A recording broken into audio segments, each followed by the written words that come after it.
Welcome to the Predictive PlayBook. This is Manny's Irish Pub Edition, Friday afternoon. It's about 4:15, 4:20 Eastern Standard Time. And I have my good friend and pal Rob Vino in the house, as always. He never misses a show, ever. So we're going to get to going right away, talking about the PGA. But first, I want to introduce Rob Vino to all of you. Maybe some of you are coming on the show for the first time and don't know who he is, or you know the name certainly, because it is a legendary name. And now you get to chat with him. And so we have the chat room going. Say whatever you want. It has to be within the rules and guidelines, of course. And if you have any questions, you want us to give you a player prop for a particular player, we'll do our best to accommodate everything. So welcome to the show, Rob. How has your week been going? It's good, John. They go by quick, don't they? I know. It's like we just were on Monday, and all of a sudden we're here Friday afternoon, which is always a good thing.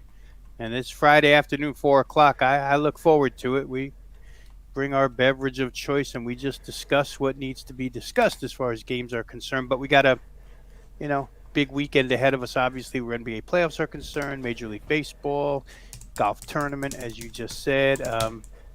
Big soccer game that you talked about yesterday and laid out, and I know you've talked to a couple of guys this week about it that are soccer experts. So, we've got a lot. We saw some stuff last night as well, so plenty to talk about today, and plenty of good guests as always. Yeah, absolutely. Paul Carr from True Media gave us a great show, and the best bet is to bet the under in the soccer game tomorrow, the UEFA final between Man City and Chelsea, which quickly is the second in 3 years two English teams are in the final, and it's being played in Portugal. Had to be moved from Istanbul, Turkey, for obvious reasons, but it's in Portugal now, and that has to be better for any fan attendance. Not that Istanbul can't fill up a stadium, because we know they can. But with two English teams, Portugal, the last time I checked on the globe, is much closer to England than Turkey is. So that would make it a lot easier for those folks to go watch their teams. But it should be really good. I love the word that Paul Carr uses. It's a soccer term called cagey. And cagey means that they're going to play very close to the vest, not take chances, and simply, the first 45 minutes actually might end, nothing. He did, however, have a winning bet under 2.5 in the semi-final game with Chelsea. And they actually scored 2 goals very quickly in the beginning of the game. And these games go 90 minutes plus extra minutes. And he won. The final score was 2-0. But both the goals came very quickly in the beginning of the game. And you would think, well, that play's going to lose. It didn't. And he's 5-0. It's starting to be a pretty good sample size, I think. I'm certainly tailing him. And, come to think of it, Rob, we got Game 7 tonight, Minnesota Wild and Vegas. We can talk about that game with the guys. But before we go any further, let me bring on Adam. Adam Trigger, Top Flight Sports. Welcome to the show. He's a sports memo guru. Excellent current records, excellent season records, and that's why we bring him on the show. We don't bring on anyone that's not good looking, according to Joe D'Amico. Everybody has to be good looking. Especially him. Well, I'm going to let him think that he's identifying talent. But believe me, we're not going to put that in his hands. We could. That would be just not a wise decision. But Joe's a great guy. We love it when he comes on the show, especially the way he was dressed yesterday. That was impeccable. All he needed was a tie. But Adam, welcome to the show, and tell us how your week's going. Not too bad. Thanks for having me. It's been a few days. I was out in Las Vegas for a few days, so that was fun. And I just got home yesterday, and I'm actually moving this weekend. So hopefully by the next time you see me on one of these shows, this setup will be much better, because that's part of the part of my move entailed a better spot to do this from. So yeah, week is going pretty good. 2-1 in the NBA playoffs so far.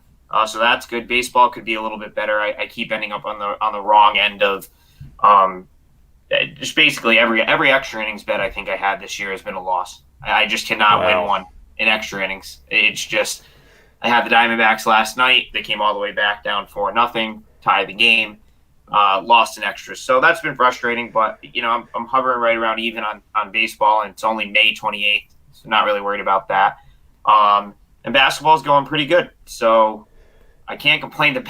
I'm on a ridiculous run in the Korean baseball. I hope people care about that because they all cash the same, but that's where I've been doing my best work lately. So go figure, Yeah, and you would think those are the games that have the bullpens that implode on a daily, nightly basis on multiple teams.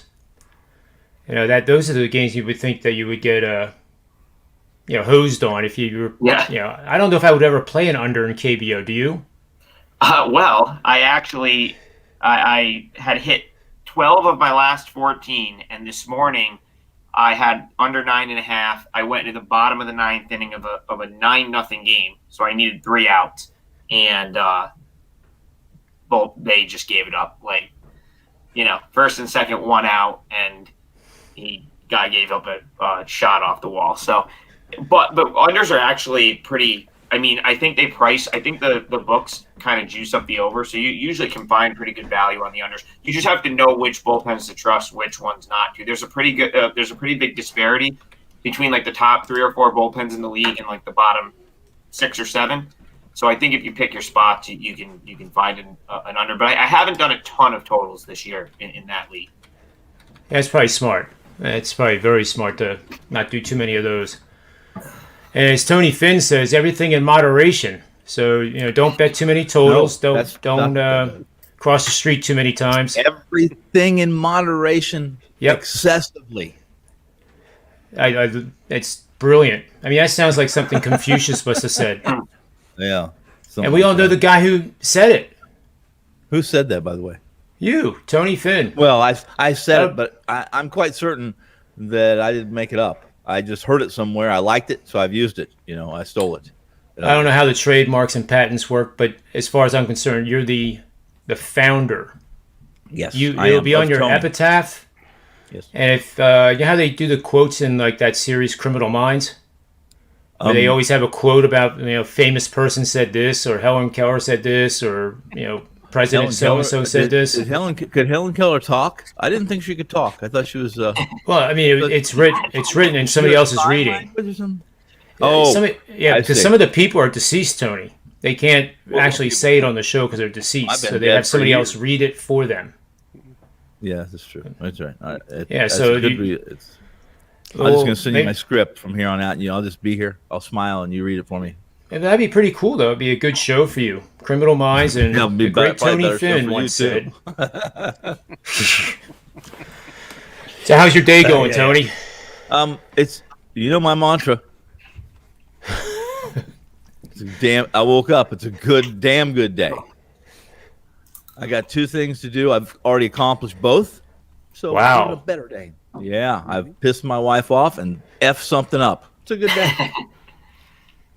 Wow. I mean, for a guy, that is a good day. I mean, that's... yeah. It didn't take me very long, but I can get it done before she even gets up. Wow. Yeah. Efficient.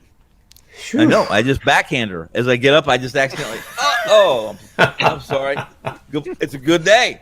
And she cusses at me a little bit, and on I go. Oh, my goodness. 27 years. It seems like she might get used to that shit by now, huh?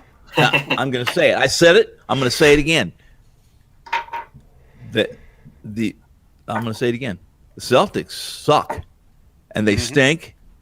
And if it smells like it, and it looks like it, must be it. No, I'm just throwing some stuff out there because I'm certain we're going to talk about Celtics, aren't we? Yeah, let's talk about golf first because Adam's never heard me talk about golf. Adam's a golf guy. I'll listen. I don't know if he is or not. I have nothing to offer there. This is great. So I have 3 guys that don't want to hear anything about golf, and I love it. So here we go. Not unless you're going to tell me that you have some intel on John Daly. and what his next tournament's going to be, and how many strokes I can get. Because I'm needing 34. Well, 34 strokes. he's still looking the same. Big juice. Santa. Hi, Santa. He's still looking the same. He looks healthy. I mean, he looks vibrant. You know, that's not real beard, is it? You don't think that's real, do you? Yeah, I think it is. Yeah, I do think it is. It is. Well, it's definitely not real hair. It's just not. That's It a is. weave. It's a weave. A great weave. Well, I think we could, I'm not going to tweet him, but if you want to tweet John Daly and ask him. I'd be happy to. And don't you dare me to tweet John. I will. I'll do it. I tell you what, Brooks Koepka tweeted to Aaron Rodgers. Let me guess. Aaron, quit being such a prissy bitch. It was actually 2 words. Ooh, I know what it was. that was Packer you. And that's It not was, you. I'm That's sorry. not a Packer University. I'm sorry? It was, I'm sorry, because they had just announced the golf match with the great I know. TB12 and Phil going up against Aaron Rodgers and Bryson. So Do the you point think he was meant it? that Do Brooks you was think he meant sorry, I guess, that he wasn't picked or Because I that he say I'm got sorry stuck. all the time, and I really don't mean Well, it. I know that. Brooks doesn't really care for Bryson. That's pretty obvious Yeah. after the day. So. Well, how many people do you think? How many people does it take to really say I'm sorry to Aaron Rodgers and mean it? Because I'm quite certain that most people say I'm sorry to Aaron, they're just saying it so they can get the hell away from him. Well, that's a Not to really mention- bad listen, reflection there's on not- Bryson then. I don't know Bryson. I don't know. I'm sure he's He's, a fine, upstanding human being. He is, and he's a very focused. Who is he? The longest PGA Tour hitter on the tour. Oh, I like those guys because they're usually He hits they're it usually, a mile. partiers.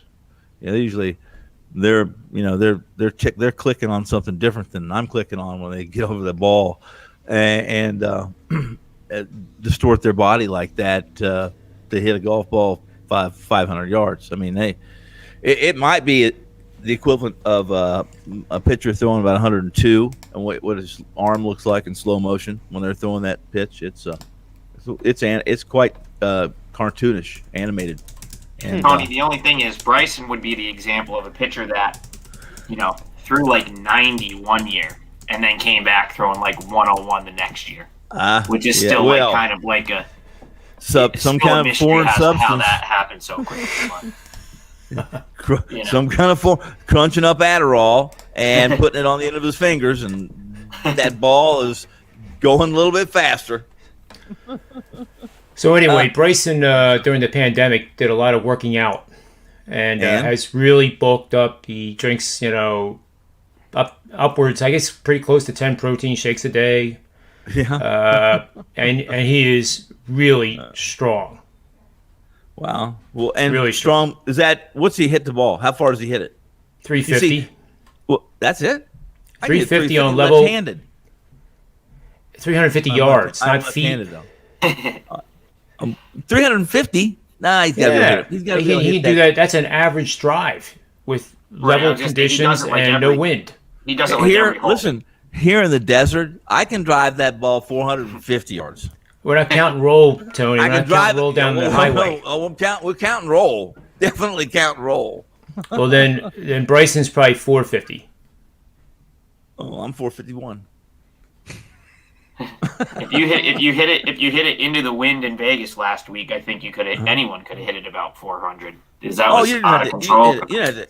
Yeah, you didn't have to hit it. You just pretend you're in a tennis match. You just throw it in the air and say, "I'll watch it fly." Yeah. Well, Pretty just, much. Watch me serve this golf ball. just remember at Kiowa on Sunday, hole 16, Koepka put out a 351 high pressure, by the way, situation bomb in the middle of the fairway, and Phil blew it past him. Yeah, and I will seriously. I have driven. I played a lot of golf. I played some college golf. So, but I've driven the ball over 350 yards before. But unfortunately, I was disqualified from that tournament because the ball was illegal. Was it corked? No, it wasn't corked. I'm not sure what was inside that ball. I'm just kidding. I'm joking, obviously. But I've hit those balls that you buy. The same magazine you buy the X-ray glasses so you can see through the girls' clothes. You know what I'm talking about, right? When was the last time someone corked with that? Well, there you go, John. You Manny waited about Sosa. 5 minutes too long to do your golf analysis, John. I haven't even gotten to it yet. I know you waited too long. All right, real quick on the golf analysis. Jason Kokrak, who was Oh, I got some Yours- comebacks on that name. yours truly. It's when you're on Twitter and you work for Sports Memo or Wager Talk, you cannot make things up. It's either seen on a video Then I'm fired. or somebody. Well, we're not talking about the things that go on outside of the office. In game. While we're working, but we're players. We're in the game. Okay. I did say Jason Kokrak. And he's leading. Don't say that again. Oh, yeah. Well, I'm not going to make it 60 minutes on this, John. I'm telling you right now. it's Titleist. He plays Titleist balls. Okay. And he's 10 under, back-to-back 65s at Colonial. He's leading by 2 over Sebastian Munoz. That's worth a Titleist bonus. Guarantee the company's giving him a little bonus for that. Well, back-to-back 65s on that course is really good. Whatever the hell it is. Jordan Spieth is tied with some guy named Sergio Garcia. Now, you've heard that name before, right? Sergio? Yes, I have. Good. The hell Sergio and Jordan Spieth tied at Hell of a -8. cricket player, that Indian.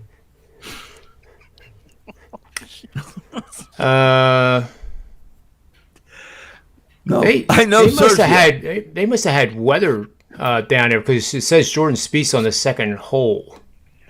They did. I saw that on Twitter Weather. earlier. You mean they had it's windy? no, they had like supposed it looked like thunderstorms or something because I thought saw it on Twitter earlier. Yeah, he's not a very okay. big guy. He's not a very big guy. I figured maybe he's supposed to be on the third hole, and the wind blew him back to the second hole or something. He's kind of I don't understand how those little 5'7", 150-pound guys can hit the ball 300 yards. I'll never figure that out. It's all on about the wrist. It's all about flexibility. Right? It's really a lot of good hands. I can't. John, I don't. You still playing golf? I think you are. But Yep. I went out and tried to. It's been quite a while since I played golf. I got married and had kids, which is, golf becomes illegal at that point in time.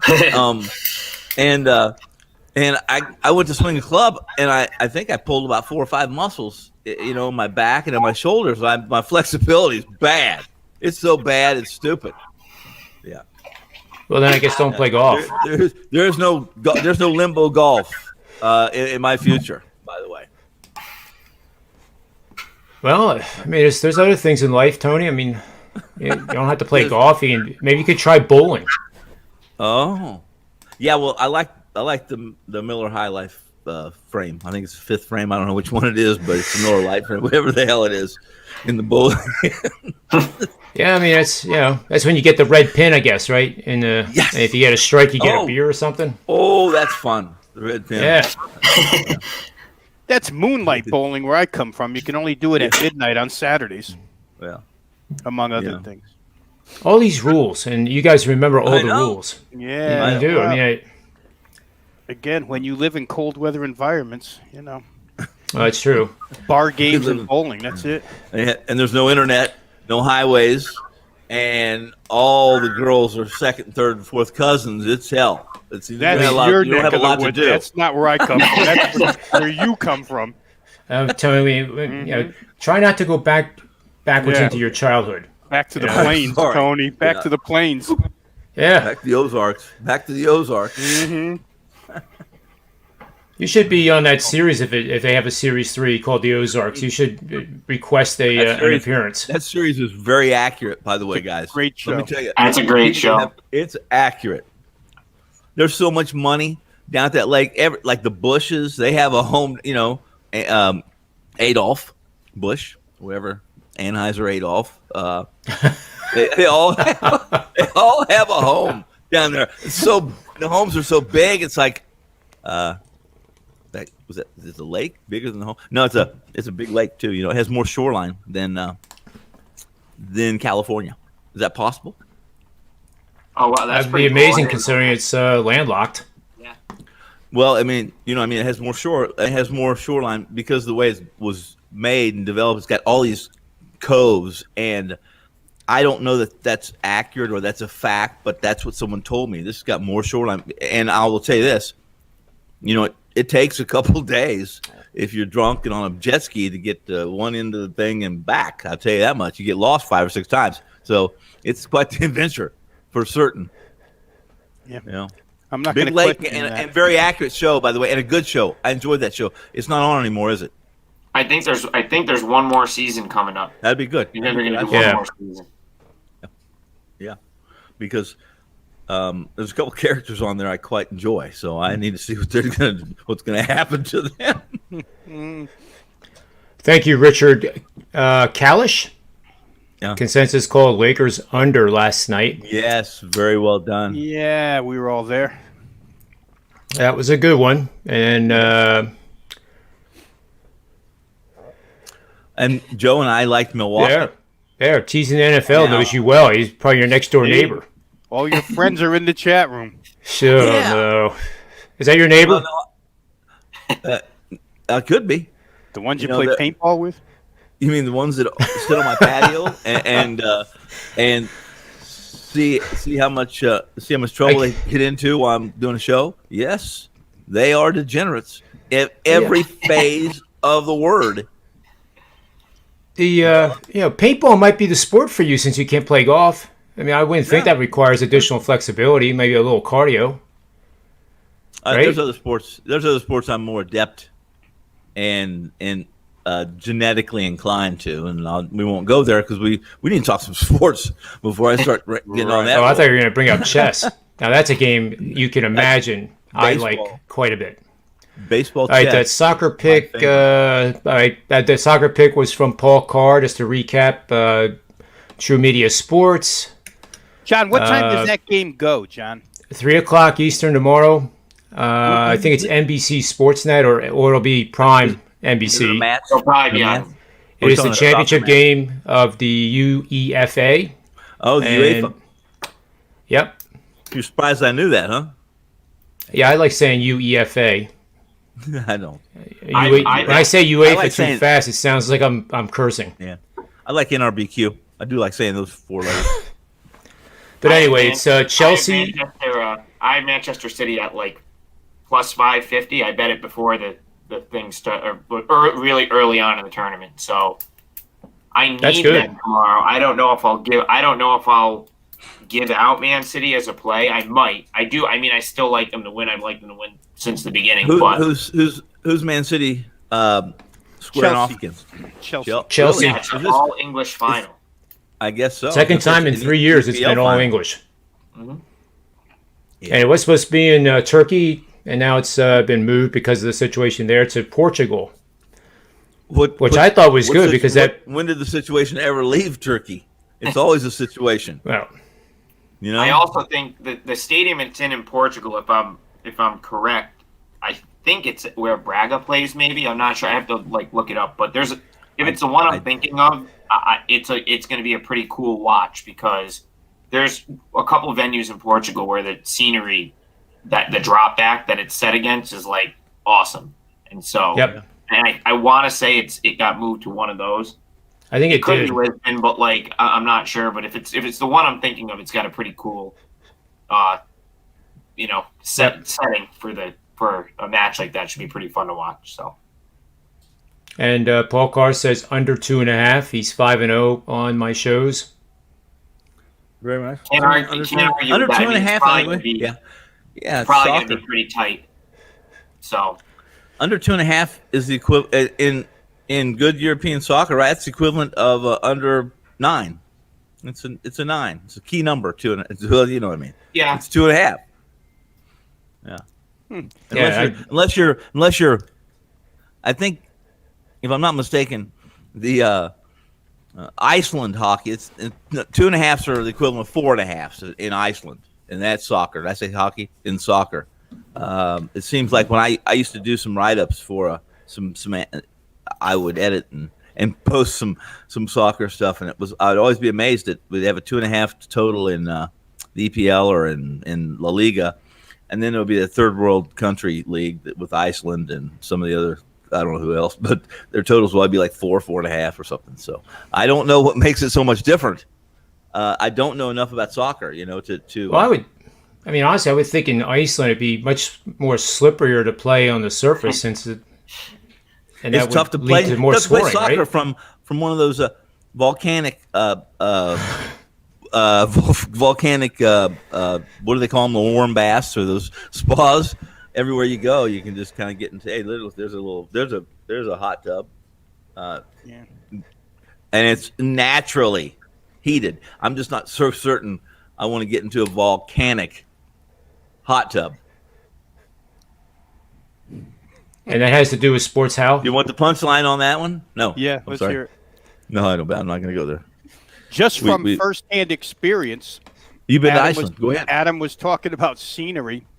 Uh-huh. If you want soccer scenery, you go to any game where Brazil is involved, and you'll Really? get firsthand scenery. And I was at Pasadena, in Pasadena at the Rose Bowl in 1996 World Cup, where Brazil was taking on Netherlands, I think. And You went to Rio? you got about 40,000 Brazilians. However many of those thousands are female, and that's scenery, guys. I got to tell you, that's scenery. If you're of the male persuasion, that's soccer scenery right there. 1-0 game, boring as hell, sitting in 96-degree weather, but The girls don't have any clothes on? Well, Probably very little. Sounds like a pretty good afternoon to me. yeah, pretty good afternoon. Don't bring your wife. Well, I'm allowed to look at the menu. I just can't touch. Yeah, Hey, but Tony, you're not allowed to leave your house by more than 300 yards, and they pull you over. I'm not. I have to sneak. I gotta put my beard. I gotta put my John Daly Santa Claus suit on. And get the hell with it. Yeah, Brian Watson here. Definitely appreciate what Sports Memo did for me today. They getting the word out. They gave me I put out a 4-unit in the NBA, and they made it free. And obviously, that's getting a lot of attention. So I appreciate it. Everyone that gets it, they're going to pay you for it, right? They're just going to give it. They're going to take the hit on that, right? Well, you get to play, and then there's a little paragraph at the end in very small font that I put in. Yeah. That says there'll be a 25% surcharge on a win or lose of this play. Oh, well, that's nice of you. I would have said there's going to be a 25% surcharge because you looked. Tony, there's a lot of times I'm working every day, and I get to a sentence, and I don't know how to word it, and I go, what would Tony do? Mm-hmm. What would Tony Finn do right now, and how would he word it? Make a word up and act like it belonged right where it was. Mm-hmm. I haven't, because I think that way, I haven't used a thesaurus in about a year. No needles. Oh, this here's your buddy. Well, but listen, it'd be great to have you as a neighbor too. Unless, are you of the female persuasion, or are you just Rob and Adam, I think Tony sent out some emails last night that hey guys, I need help in the chat room. You gotta get over here and make me look good. Oh, teasing the NFL must like police presence on a 24-hour basis. Yeah. well, possibly. It's pretty fun. It's a pretty fun neighborhood. It is a pretty fun neighborhood that most people put up with this. There's a few. And you don't want me to go there because this is a story. It's a good story, but no, because I have to be politically incorrect telling it, and I'm just not going to go there today because I'm really excited about these games we have on tap. Well, why don't we get to a game, and then you can hold on to that story. I know at your age, holding on to memories is a difficult task.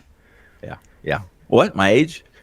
Well, hold on to memories, like for more than 5 minutes. The short-term stuff they talk to you about. Yeah, no. Yeah, I just did an article, and I'm going to do the video on that very subject, and that is, I remember everything about being my baseball summers when I was 7, 8, and 9, but I can't remember 7, 8, or 9 minutes ago now. So it's kind of a weird deal, you know. It really is. I can tell you the batting average, Joe Rudy, in 1968, but I can't tell you. I can't tell you much else than that. Great mustache. And by the way, my shirt, I guess that's 76. Can shirt? people see it?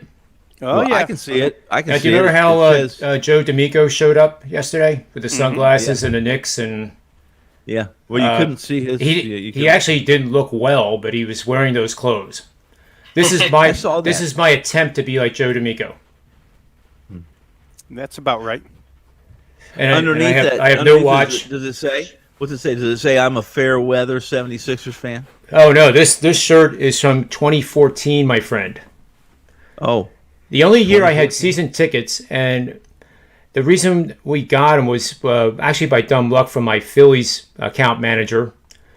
I was supposed to call one of his friends and just your talk Phillies because they were account having. manager. I had account Phillies with the tickets for 21 years too. Oh, okay, gotcha. So this was like a favor, like just talk to my Yeah. friend over there. They have to meet a quota of talking to people because the Sixers were, not expected to do well. That was the year they won 11 games.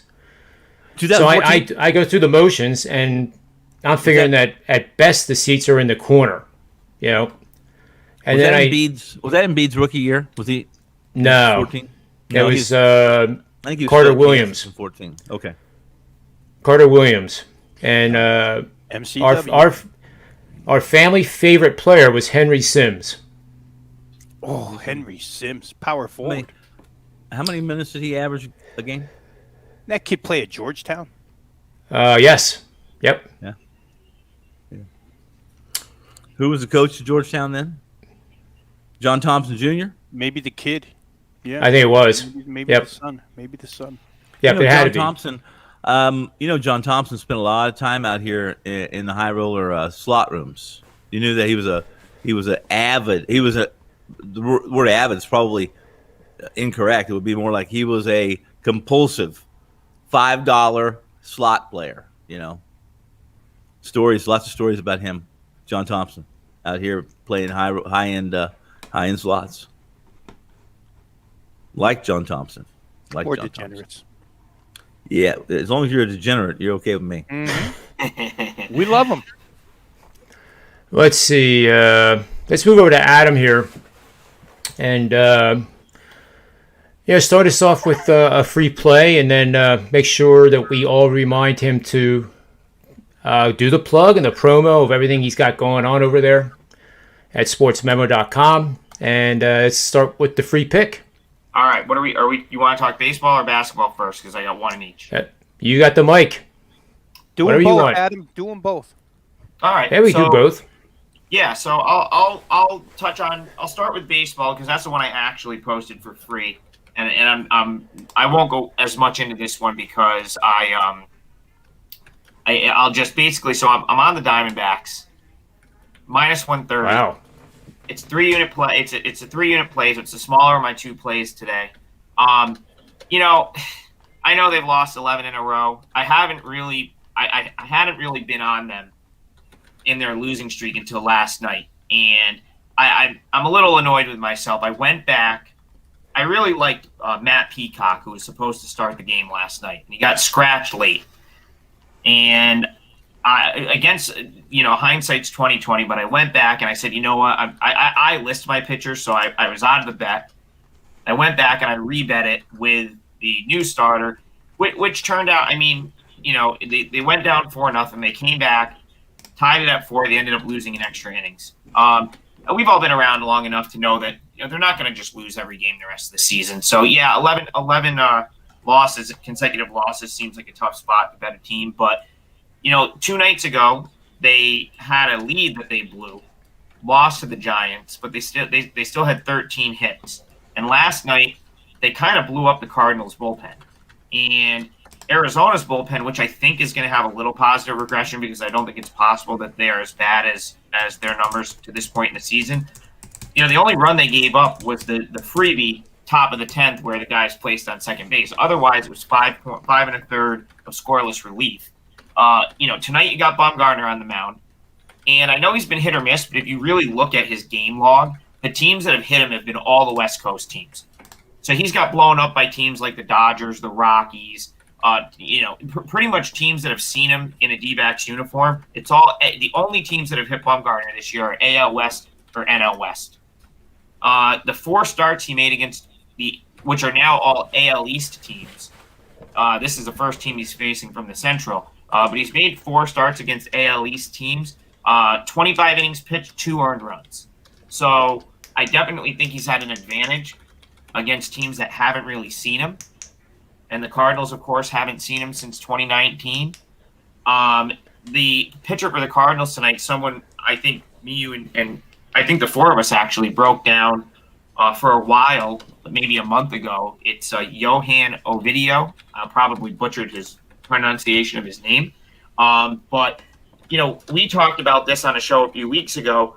He's a guy that he's a AAA guy, and in my opinion.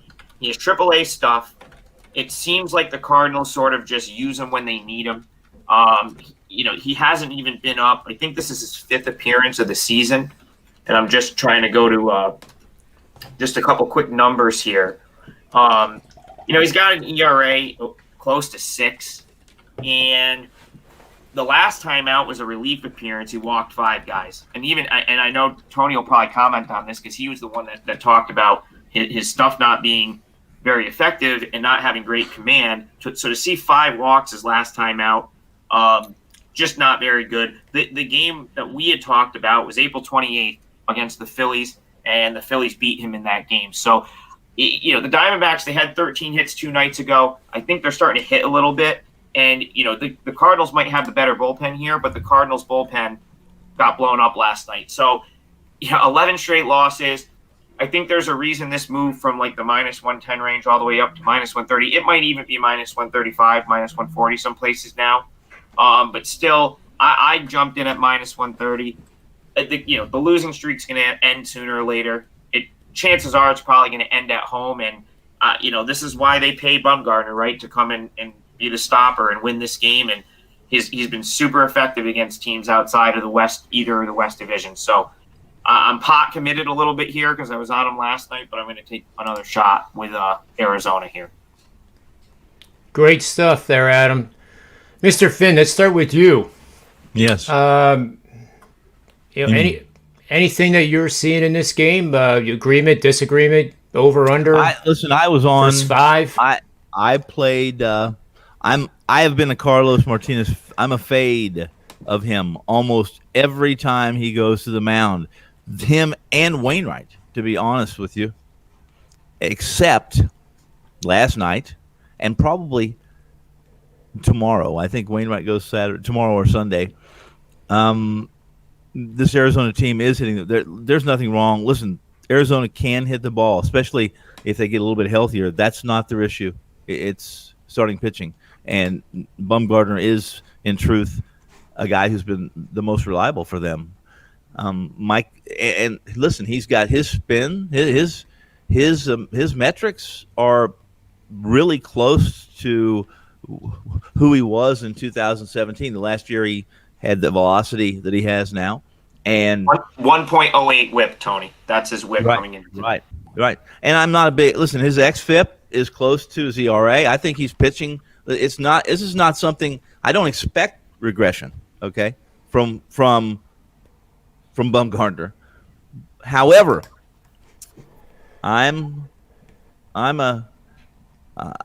seen enough baseball to know that there at some point in time, his last start wasn't great. It wasn't great. He got hit pretty hard. St. Louis is a mirage. Let me tell you right now, I'm under. We've talked about this. I'm on the under season team totals with St. Louis.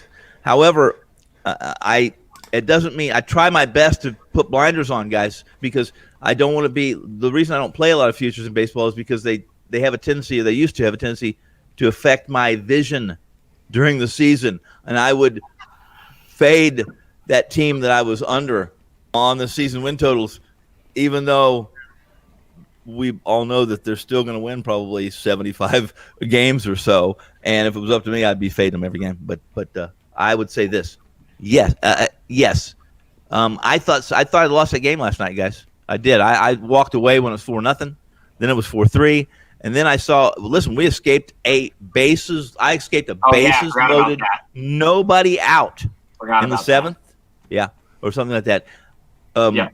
With bases not one run scoring. Yeah. Right. And then, of course, I glanced back up again. I was working. I saw it 4-4, and that's when I made sure my mic was off and I started cussing a little bit, because I didn't want Gabe to hear it. And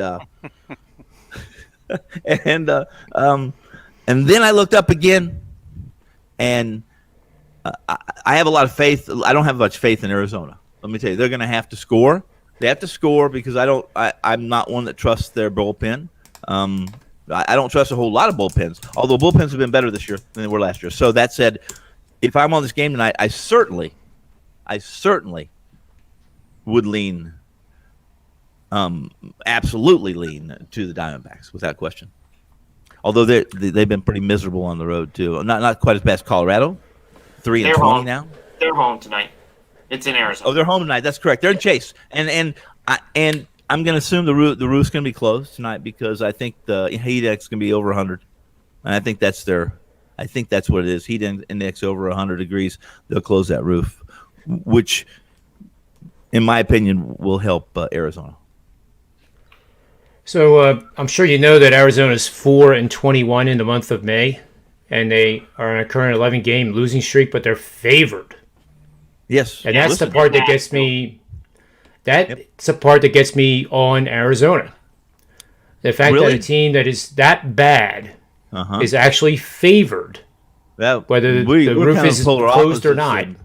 Yeah, because that. I think that line's telling you something. Yeah. Well, no, yeah, I agree with that theory and that philosophy and that logic. If you want to label it logic, yeah, I know that. But for me, most of the time, it's going to be hold on.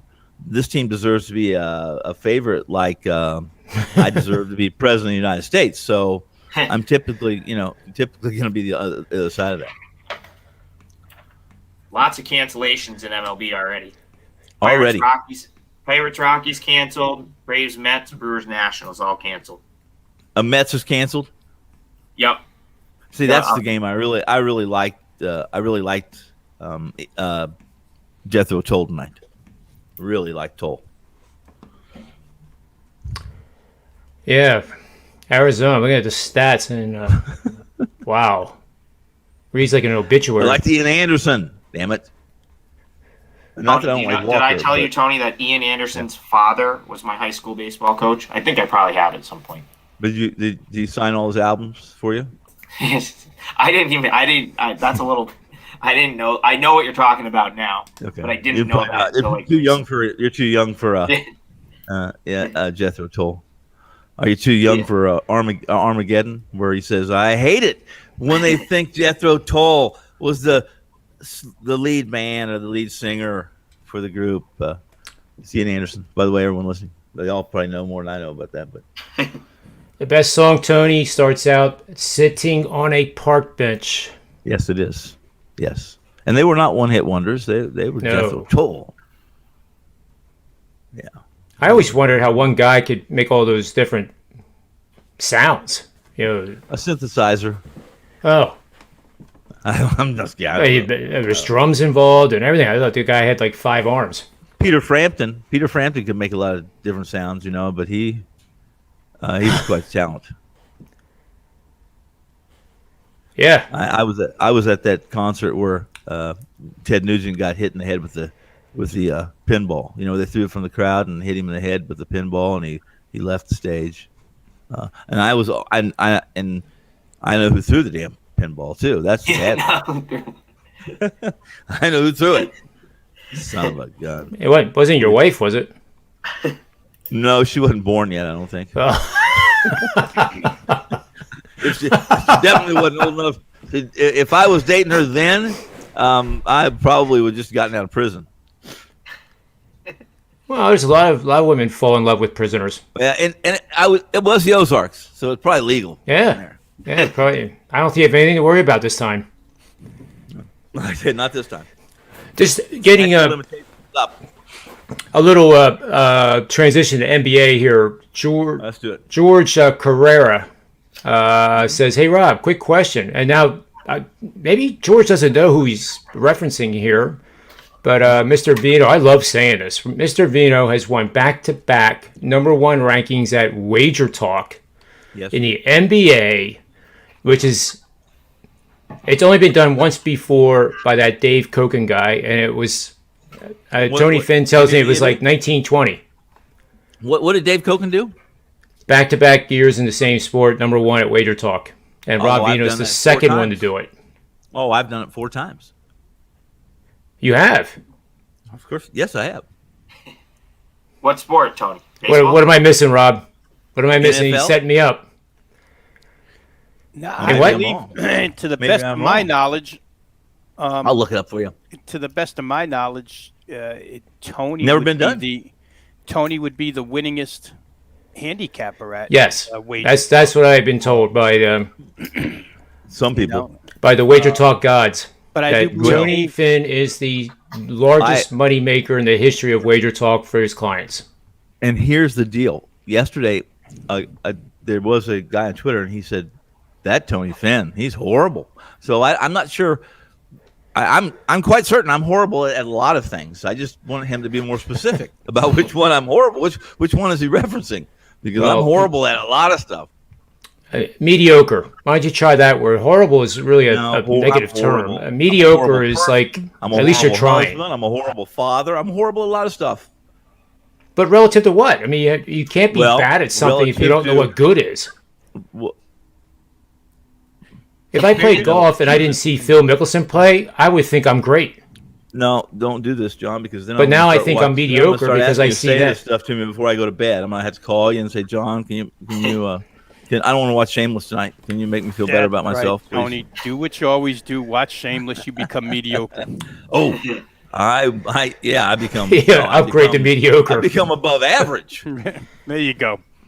Do that. That's the spirit. I went to dinner feeling with better. Dave Feeling last better week. already. I went to dinner with Koken last week when I was in town. We had a nice. It was a good time. Oh, I bet. He's got some good stories too. Oh, endless, Yeah. I bet.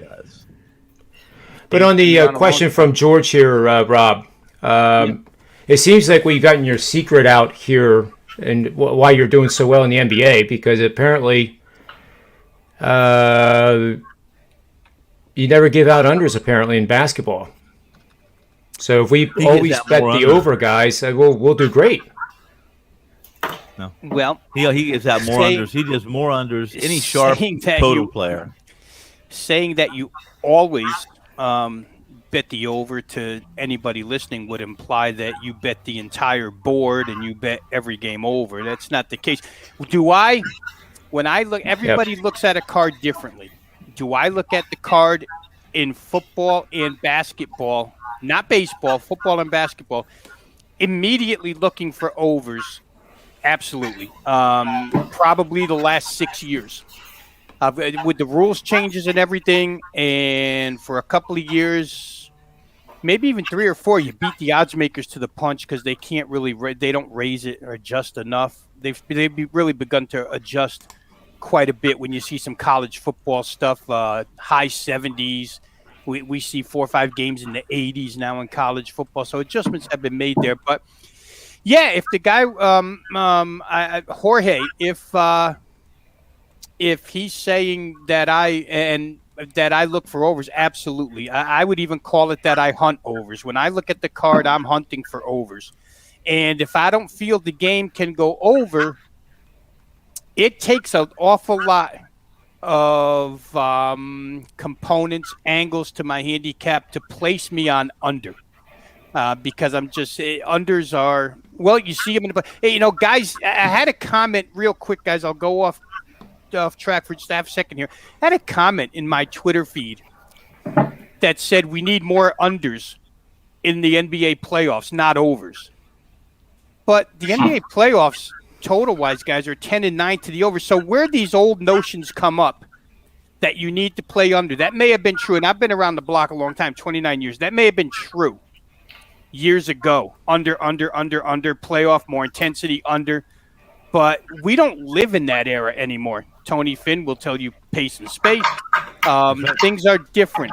Football is wide open. It's You're right. way different. Absolutely right. And for those who live stuck in that, and quite honestly, guys, there are some sports advisory guys, I'll be kind, that still run with those old adages that are outdated, but it makes them look smart. I mean, I think anybody who can claim, oh, I hit an under, they think they're smarter. I won an underdog, they think they're smarter. But I'm not about being, claiming to be smarter. If there's a card that has 10 games, I'm looking at all 10 first off from an over perspective. Which 2 out of these 10 can I find that add up in my handicapping style to an over? And I'll explain it.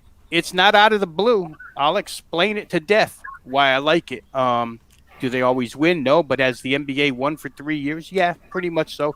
Built on overs. Yep. Built on over the total. So yes to his question. If you see me use under, pretty good chance I really like the under. If you see me use under, last night we used under in the LA Lakers game, right? Yep. I mean, just that's the way it is. Everybody handicaps from a different angle in exact science, but in baseball and in basketball and football, in baseball I probably play more unders than I do overs, to tell you the truth. So there's the Mr. Carrera is he must be one of your subscribers, and he's quite pleased. He's just wondering, why so many overs and so few unders. That's the explanation. That's why so many overs. Yep. Real quick here, guys, before I stop talking, I want to add on to what Adam had with Arizona, just because I'm in that same boat tonight. I played Arizona, and I'm not going to say a lot. I'm just going to emphasize a couple of things he talked about. He talked about the Cardinals' bullpen being blown up. In particular, the 2 best arms that come out of that bullpen, Reyes and Gallegos. Both of those guys have pitched back-to-back nights, and that's 42 and 39 pitches. And I live, again, handicapping angle of mine. Third day, I don't trust them. You're not coming back 3 days in a row, and if you do, I don't trust them. With what effectiveness are you coming back after that many pitches? If it was a different pitch count, these guys have thrown 12 and 10 pitches on back-to-back, different story. But they've thrown an average of 20 pitches 2 nights in a row. So I like that because I don't trust Arizona's bullpen. But I played it on a first 5 angle, just betting Bumgarner for 5 innings over Oviedo. Tony pointed something out that looks pretty smart at this point in time about a week ago, where St. Louis ranked, Tone, you remember they ranked like number 2 in the National League against left-handed pitching, OPS-wise. And if you really do it, at that time, Tony pointed out all the pitchers, the left-handed pitchers that St. Louis had faced, kind of fraudulent list of pitchers, not really many. Well, I spent a couple hours ago. I said I just didn't believe that. I didn't believe it, and so rather than calling John, which I probably should have done, you're right, Rob. I spent 2 hours going through it. It's come out to be true, right? And if you look at the numbers real quick, guys, they've only had 269 at-bats against lefties. They've had 1,368 at-bats against righties. So the sample size to get them to number 2 is real small. But the point being that since Tony, said that when we were on a few days ago, they've fallen all the way to 6. So, it's a small sample size. It wasn't really a truthful sample size. And I think that Bumgarner, who's been better much more than he's been terrible this season. He got out of the chute very slow, but certainly since his first couple of starts, you don't mind backing Madison Bumgarner. So I got first 5 inning Bumgarner minus a nickel, which is a much cheaper way for me to go. I laid the half a run, by the way, guys, minus a half a run, but I'm going to get the full 5 at bats because it's a 5 inning bet. And I just think that Arizona will be ahead at that point in time. Ketel Marte now a week back. I saw he had 3 hits last night. That lineup is different when Ketel Marte is in it. Great hitter's background, by the way. I mean, most major leaguers will tell you that that's one of their favorite parks to hit in because of the huge black that comes from center field, and you pick up the ball real well in that park. So give me Bumgarner first 5. I'm in that boat with Adam and Tony. Yeah. I'll answer you. I'm with you too. I am with you too. Go ahead. Real quick, I just saw teasing the NFL's question. I lean Astros tonight. I like Framber Valdez. I mean, I won't go into it, but I just that's the way I would lean there. I'll go ahead, Tony. Well, here's the deal. No, I think if anything, this isn't a play. Adam said he would back Houston. Here, I'll say it differently. I'll fade San Diego. I'll fade San Diego and Lamet, and I'll tell you why. Anytime you put Weathers and Lamet back to back, you've made a mistake as a manager. You have two guys that aren't going to. First off, Weathers has been really good. He's been great. He's been good. However, his pitch counts prohibit him from going 5 innings. So when he goes, you got to plan on using 4 innings of bullpen. Well, the Padres have used a lot of their bullpen. And in fact, if you look at what they used yesterday, if you look at what it was and they're going to listen, I believe Lamet is 1 pitch away. I've 1 bad pitch away from being out the rest of the season. He's not 100%, but they're throwing him out there. They're trying to stretch him out, but he's going to be limited to probably 70 pitches, 3 to 4 innings. So what you're going to do is you're going to get a guy who was really had a breakout season last year, despite the fact it was a 60-game sprint, and but very capable. This is a guy that's very capable, and San Diego ranks 28th in offensive efficiency against left-handed pitchers. So there's absolutely no reason why you don't have to back Houston. It's a perfect night to fade San Diego. So I agree with you. And I got something that dovetails right into that, Tony. Right out of the database here. Talk to me.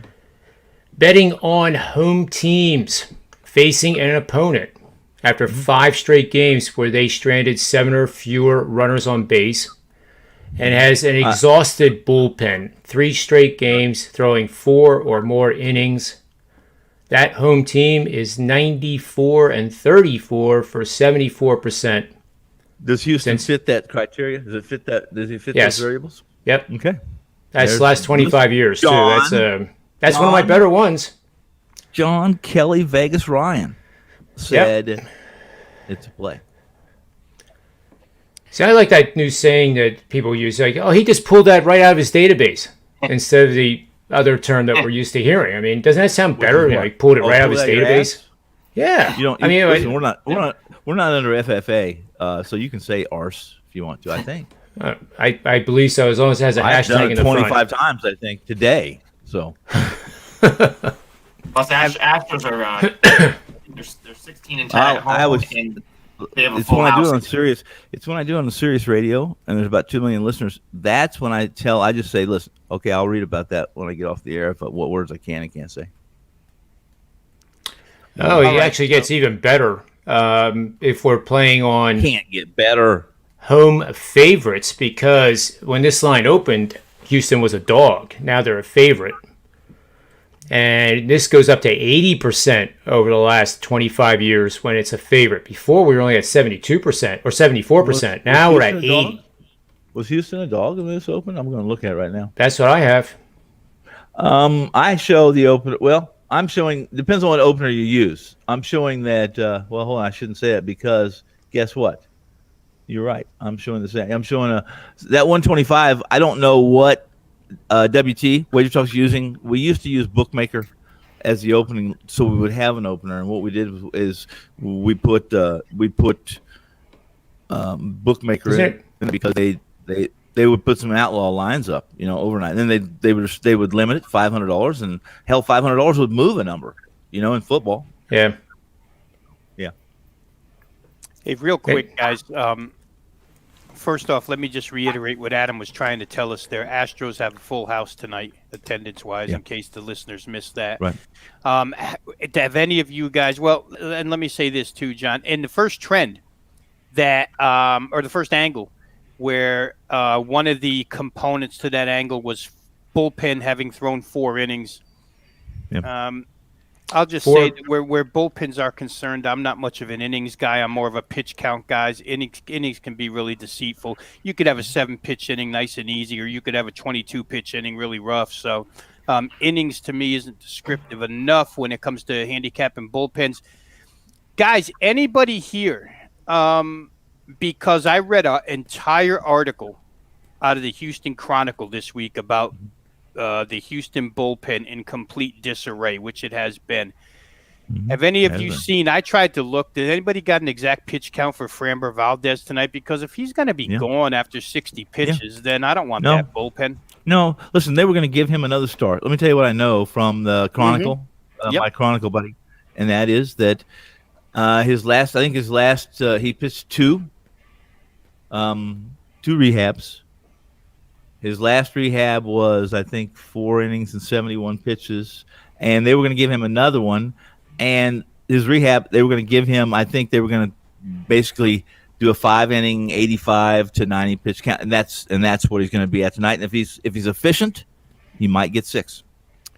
Yeah, this guy, he immediately becomes the best starter in that rotation. I mean, he's by far the guy you can count on. I just wondered if it was because I looked at the game and I thought, well, it's too early for me personally to jump in on Valdez, not knowing exactly what I'm going to get first start. But the fade angle against San Diego makes a ton of sense. I think Tony brought that one up. And if Framber Valdez is going to get 90 pitches and can keep himself on a few short counts rather than deep counts, then you can make 90 pitches last 6 innings. And Houston was not. They didn't play yesterday. So, I will say this. I think, and I'm so sorry I don't have the numbers in front of me. I read all this stuff when he brought up Houston. It's one of the games I spent probably 45 minutes on because I was curious. I was really looking for a prop. There was a prop I was interested in that game because guess what? Nobody strikes out less. Nobody puts the bat on the ball more than Houston. In fact, while a large number of teams are striking out at a 30% clip, Houston's striking out at less than 20%, guys. Okay?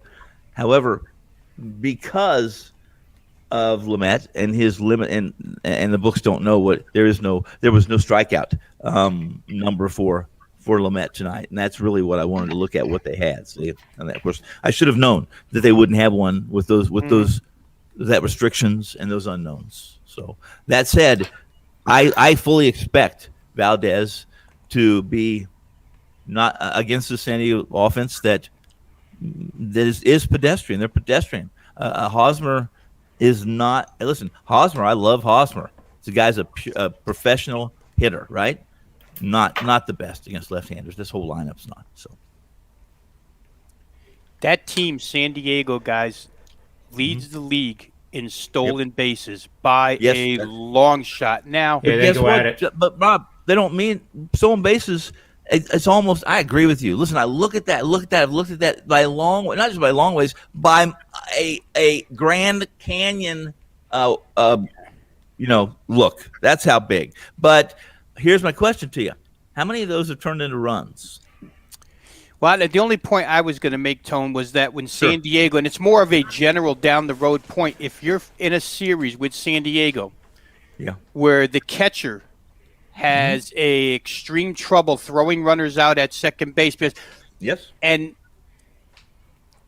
there's happen to have, if there's one team that I have half a bit of good intel into because of a relationship, it's San Diego. And I was told at the beginning of the year, we're going to run. Yeah. So against the Dodgers, when I saw that right away, the Dodgers in that opening series, they ran like crazy. They ran all over Austin Barnes. And if you have a team, and San Diego's got a series where the catcher is not good at throwing people out, they'll manufacture runs. I think that's getting to the point, Tone, where you were saying that Houston puts the ball in play. San Diego's another team that they're looked at as slam Diego, right? But they're really not. They'll manufacture as well as hit the ball out of the park. So for those listening, you check those catchers' percentages of runners thrown out at second base. And if you find a guy that can't throw guys out and San Diego happens to be playing them on the weekend, guy gets on first, they're going again. Just a general point. That's all. Doesn't apply to tonight, I don't think. Yeah. And just to make sure I clarify that system, that the pitching, the bullpen thing actually had to do with San Diego. Yeah. But to your point, you're absolutely right. The pitch count, and also I think you find out a guy got up to warm up, and then the pitcher got out of the inning, and they bring the starter pitching back in that inning, and then the relief pitcher has to warm up a second time. That's probably good for I would say, a 70 pitch count, because to cool down and then do it again, they're throwing at least 30, 40 pitches in the bullpen to begin with. And for those who And don't know and are trying to handicap baseball, back in the 90s, late 90s, I had to do it by hand myself because there were no websites that gave you bullpen pitch counts. But now you can find them all over the place. You can try Daily Baseball Data. You can try Baseball Press. There's all kinds of places that'll give you daily pitch counts of the bullpen. And you can chart it yourselves. But it's good information to have on these guys. Yeah, you can also just go right to the MLB app if you want to do it quick and just go to the previous couple days games and look at the key relievers you really care about in each bullpen. Take it give yourself a whip cutoff or a ERA cutoff. Just look at what they threw the last couple days, because if the I know Rob mentioned earlier when he was talking about the Cardinals bullpen. Those are two guys that are pretty important to that bullpen, Gallegos and Reyes. And at this point in the season, they might be. I don't even know if you'll see that. They might not even be available tonight, because why would you? If their pitch counts were that high, why would you even use them tonight on May 28th unless you absolutely had to? So I would say. It's another way you can just quickly do it is whatever your scores app is, if it's the MLB at bat or even the Yahoo Score app, whatever you use. I mean, it'll tell you the pitches of the pitch counts right in the sort of the game log description of the previous day, and you can just go by key relievers just to get it quick. If you don't have time to dig on one of the other sites, or you just want to do it quickly from your phone. I mean, you just get a pen and paper and jot that down, and you can find out pretty quickly who's going to be in trouble, bullpen wise, going into that day. So it's good stuff. Yeah, a lot of times, guys, and again, we're just trying to help people watching that maybe are just getting into baseball handicapping, but you'll look for stuff like third time in 4 days. You're running a guy out there third time in 4 days, especially when we get into the summer and it's 80 degrees every single day. These arms get tired. And when you look at pitch counts, I mean, the reason why I brought up Reyes and Gallegos is because generally speaking, you're looking for bridge to closer. The parts that blow up games are the 8th inning, the 9th inning, and if a lot of teams have a good 7th inning guy as well. So you're usually looking for 3 guys in particular. And if there's specific lefty matchups with a team that doesn't hit lefties. I know a lot of teams, even last night, Jarlin Garcia comes in to pitch against the Dodgers. Teams are looking to throw lefties against the Dodgers late. So all little intricacies that you have to figure out with bullpens. But the information is out there. I guess that's the point. 20 years ago, you weren't doing that stuff by yourself. 25 years ago by hand, you weren't knowing anything about bullpens. It's true. So far we have the Astros as a consensus, and we also had why am I drawing a blank? Diamondbacks, of course. So let's move over to the NBA, and then after let's do an NBA game. Let's pick one, break it down for everybody. Then we'll do round the horn best bets for the show, and we'll start partying since it's Memorial Day weekend, Mr. Finn. It is, isn't it? It's a 3-day. Every day's Friday. Who am I kidding? In my world, every day's Friday. Nobody. Don't let me leave the house. I can't get more than a mile away. It's Friday. It's Friday. It's good. The therapy's really having an effect, and I'm proud of you, Tony. I mean, it's really a major difference. You go back and look at the first videos we did together, and versus now. I mean, it's light years. Light years? Light years better. Would that be because I'm drinking and partying less, or why? Whatever it is that you're doing, just keep doing it in moderation. Well, I'm about out of that stuff. So you send me some more, I'll keep doing it. I'm actually excited to watch the NBA tonight. I have. Oh, you bet. I have opinions on all 3 of these games, and I have a best bet, and I will give it out at some point, whether it's right now or in the final section. So I just can't. I can't stomach watching 48 minutes of the Knicks in Atlanta, though. I just can't do it. Can't do it. Hey, you guys like my shirt? Huh? Like my shirt? Do I like it? That's the one that says I'm a Hey, fair weather. I didn't mention 76ers this on fan. this show. Yeah. You know what? I didn't have time to do it, but I actually ran it for my 10-unit play, which was on the Sixers. Yes. Despite how god-awful Ben Simmons apparently is. Did I get screwed? After that show, why did you ruin my toe? Go ahead. All right. After that show, I ran my machine learning app on Twitter. You know, I like saying I'm a certified Twitter developer. I actually have a certification. I can do all kinds of things in the back end of Twitter. But you can? It's really not hard to get the certification. You just have to show that you're actually a developer. And, you know, I got like 20 friends that are developers. So, no, I'm just kidding. You know, Twitter hears that, 21, I'm done. 21. Anyway, so I created this app in Python. It goes through 4,444, and I picked that number because it's 1,011, and 1111 is good luck. In ancient, China and Asia, 1111 is a great number. Okay. Trust me, it is. I can show you in the database.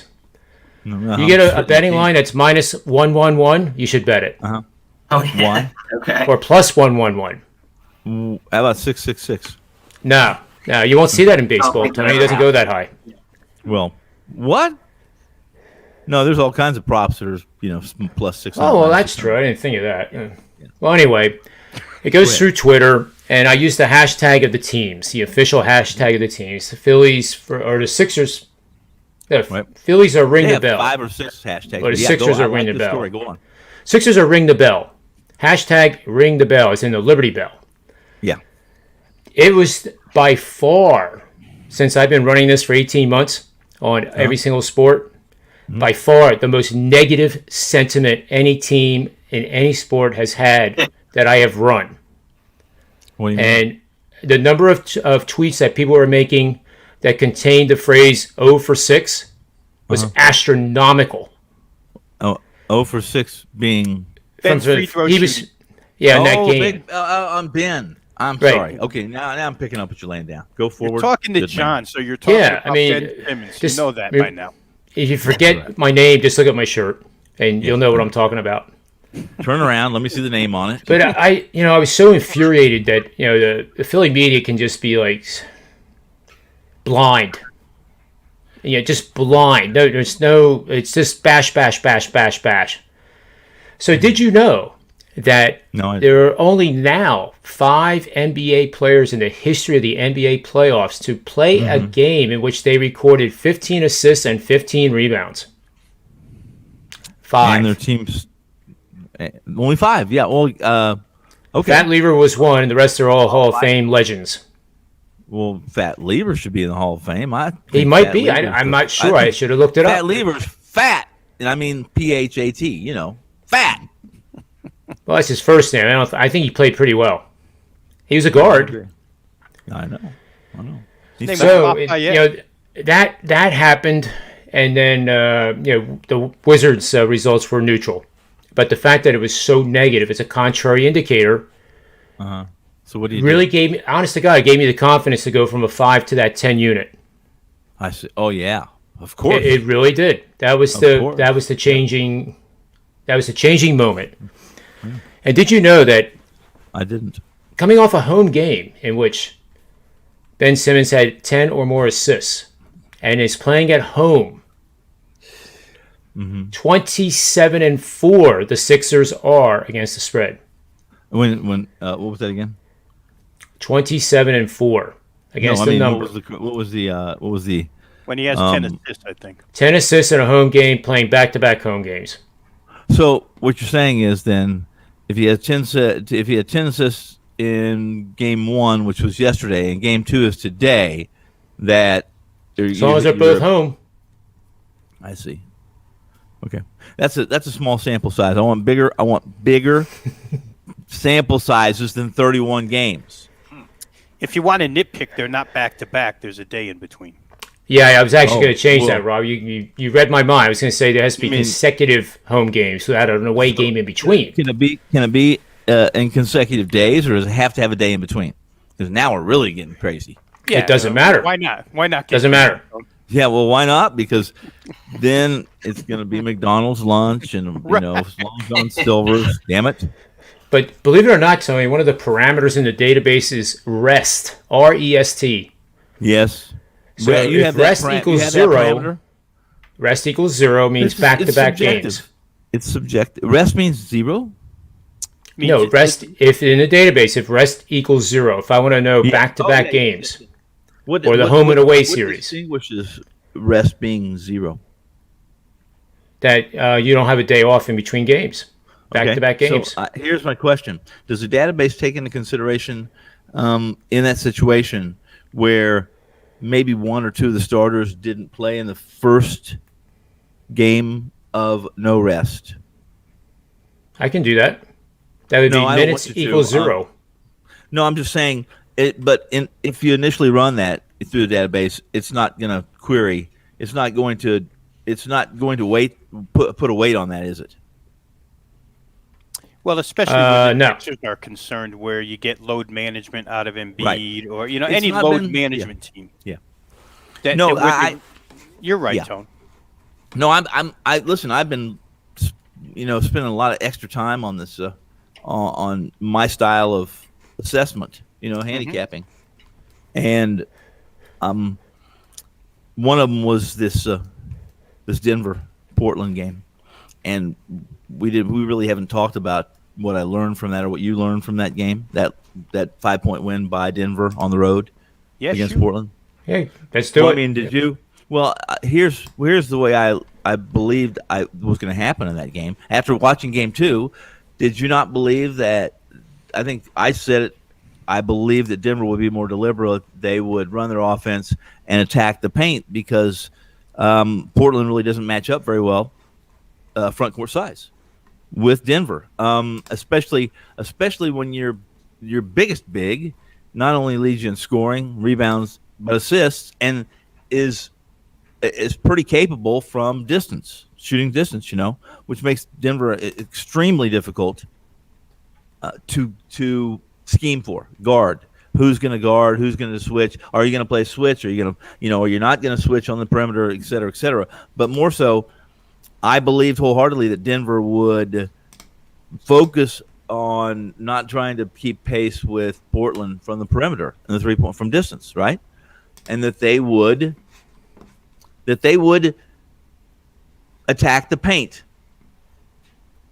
be physical, use more of the shot clock, make Portland. The longer you use, one of the theories, you guys know this. One of the theories of being deliberate and using shot clock and playing at a slow tempo, is that it takes more energy to defend than it does to score, to play offense. And if you make your opponent spend 20 seconds defending you, that you have an edge come the third or fourth stanza. Am I correct in that assessment? Yep, I agree. So, how many points did Denver score in that game? What was it? 120, right? It was 120. How many points did they have in paint?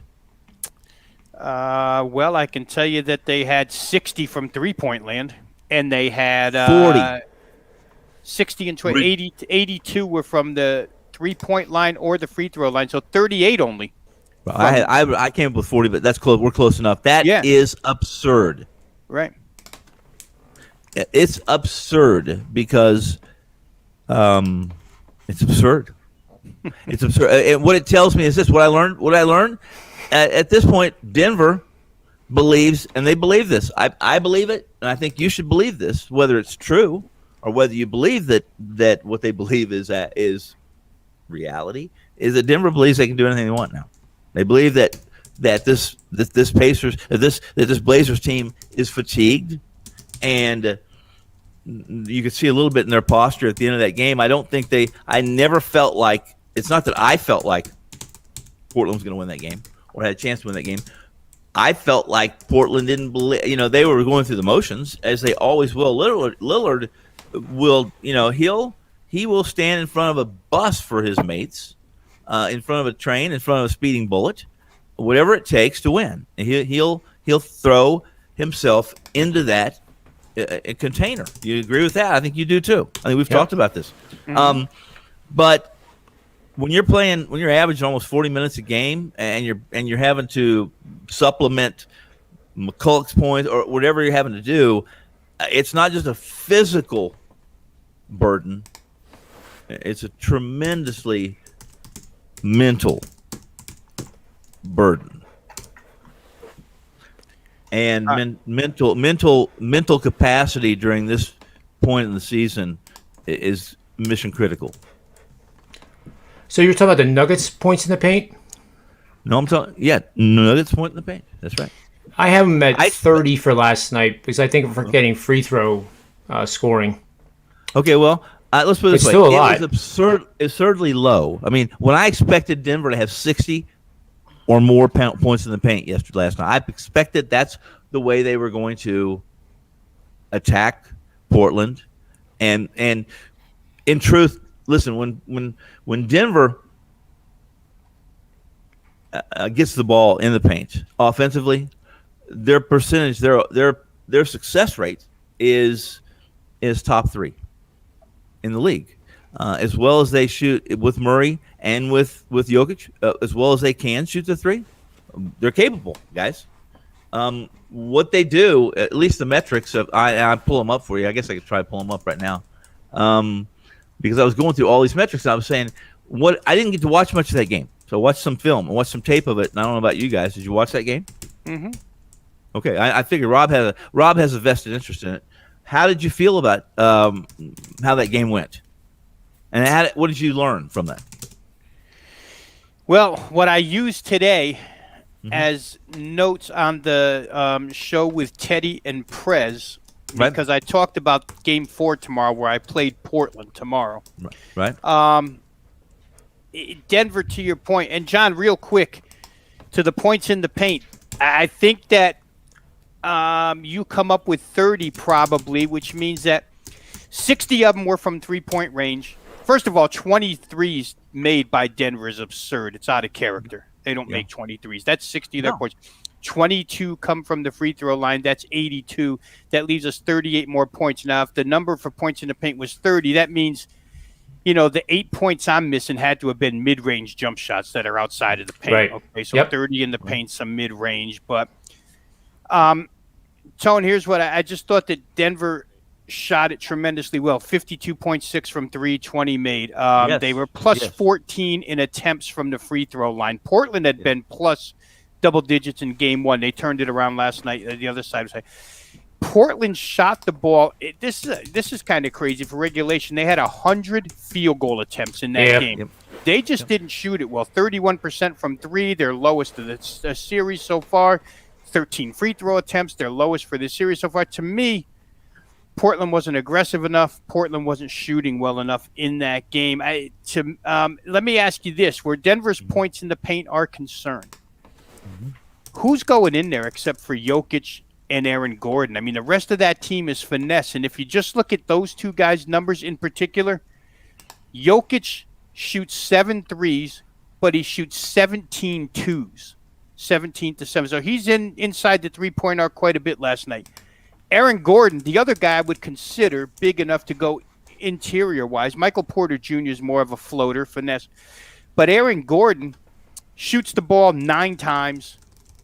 One of those is from 3. So 8 of his 9 shots were inside the paint. So the two guys you expect to be inside the three-point line, really there's a high percentage of their shots that were. It's the remainder of the team that dragged that metric down to showing that they weren't really an interior team. And I don't know, when you go through that 9-man rotation, I mean, Paul Millsap doesn't get enough minutes. I mean, Marcus Howard, JaMychal Green, Monte Morris, Campazzo, Rivers, and Porter Jr., they're not really inside players. So when Denver's number 3 in the league, efficiency-wise, in the paint, that's got to rest all on Jokic's shoulders, period. Okay, in the first two games, let me give you metrics on the first 2 games.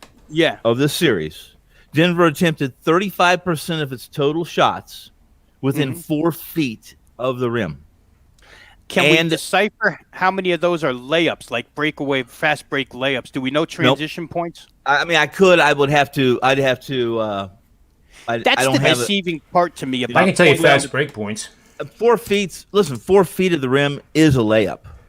Yes. Yeah. Who's shooting those layups? Jokic and Gordon, or the rest of the team as well? Well, I don't have that number, but I can get that. But because I wasn't concerned with that. I'm looking simply at numbers. But my next step would have been that, and I'm doing a little column on what we learned, from the first 3 games and 2 and 3 games of these, which I find to be the most volatile as far as predictability. Round 1, game 1 being the worst. Okay, but they of 4 feet of the rim, their percentage is 79%. 79% of those attempts, which ranks 3rd among the 16 playoff teams, after 2 games, which makes sense. I mean, that's ridiculous. Denver shot 67.4% at the rim in the regular season. However, it also makes sense that it's 79. Why? Because it's Portland. They don't have a rim protector.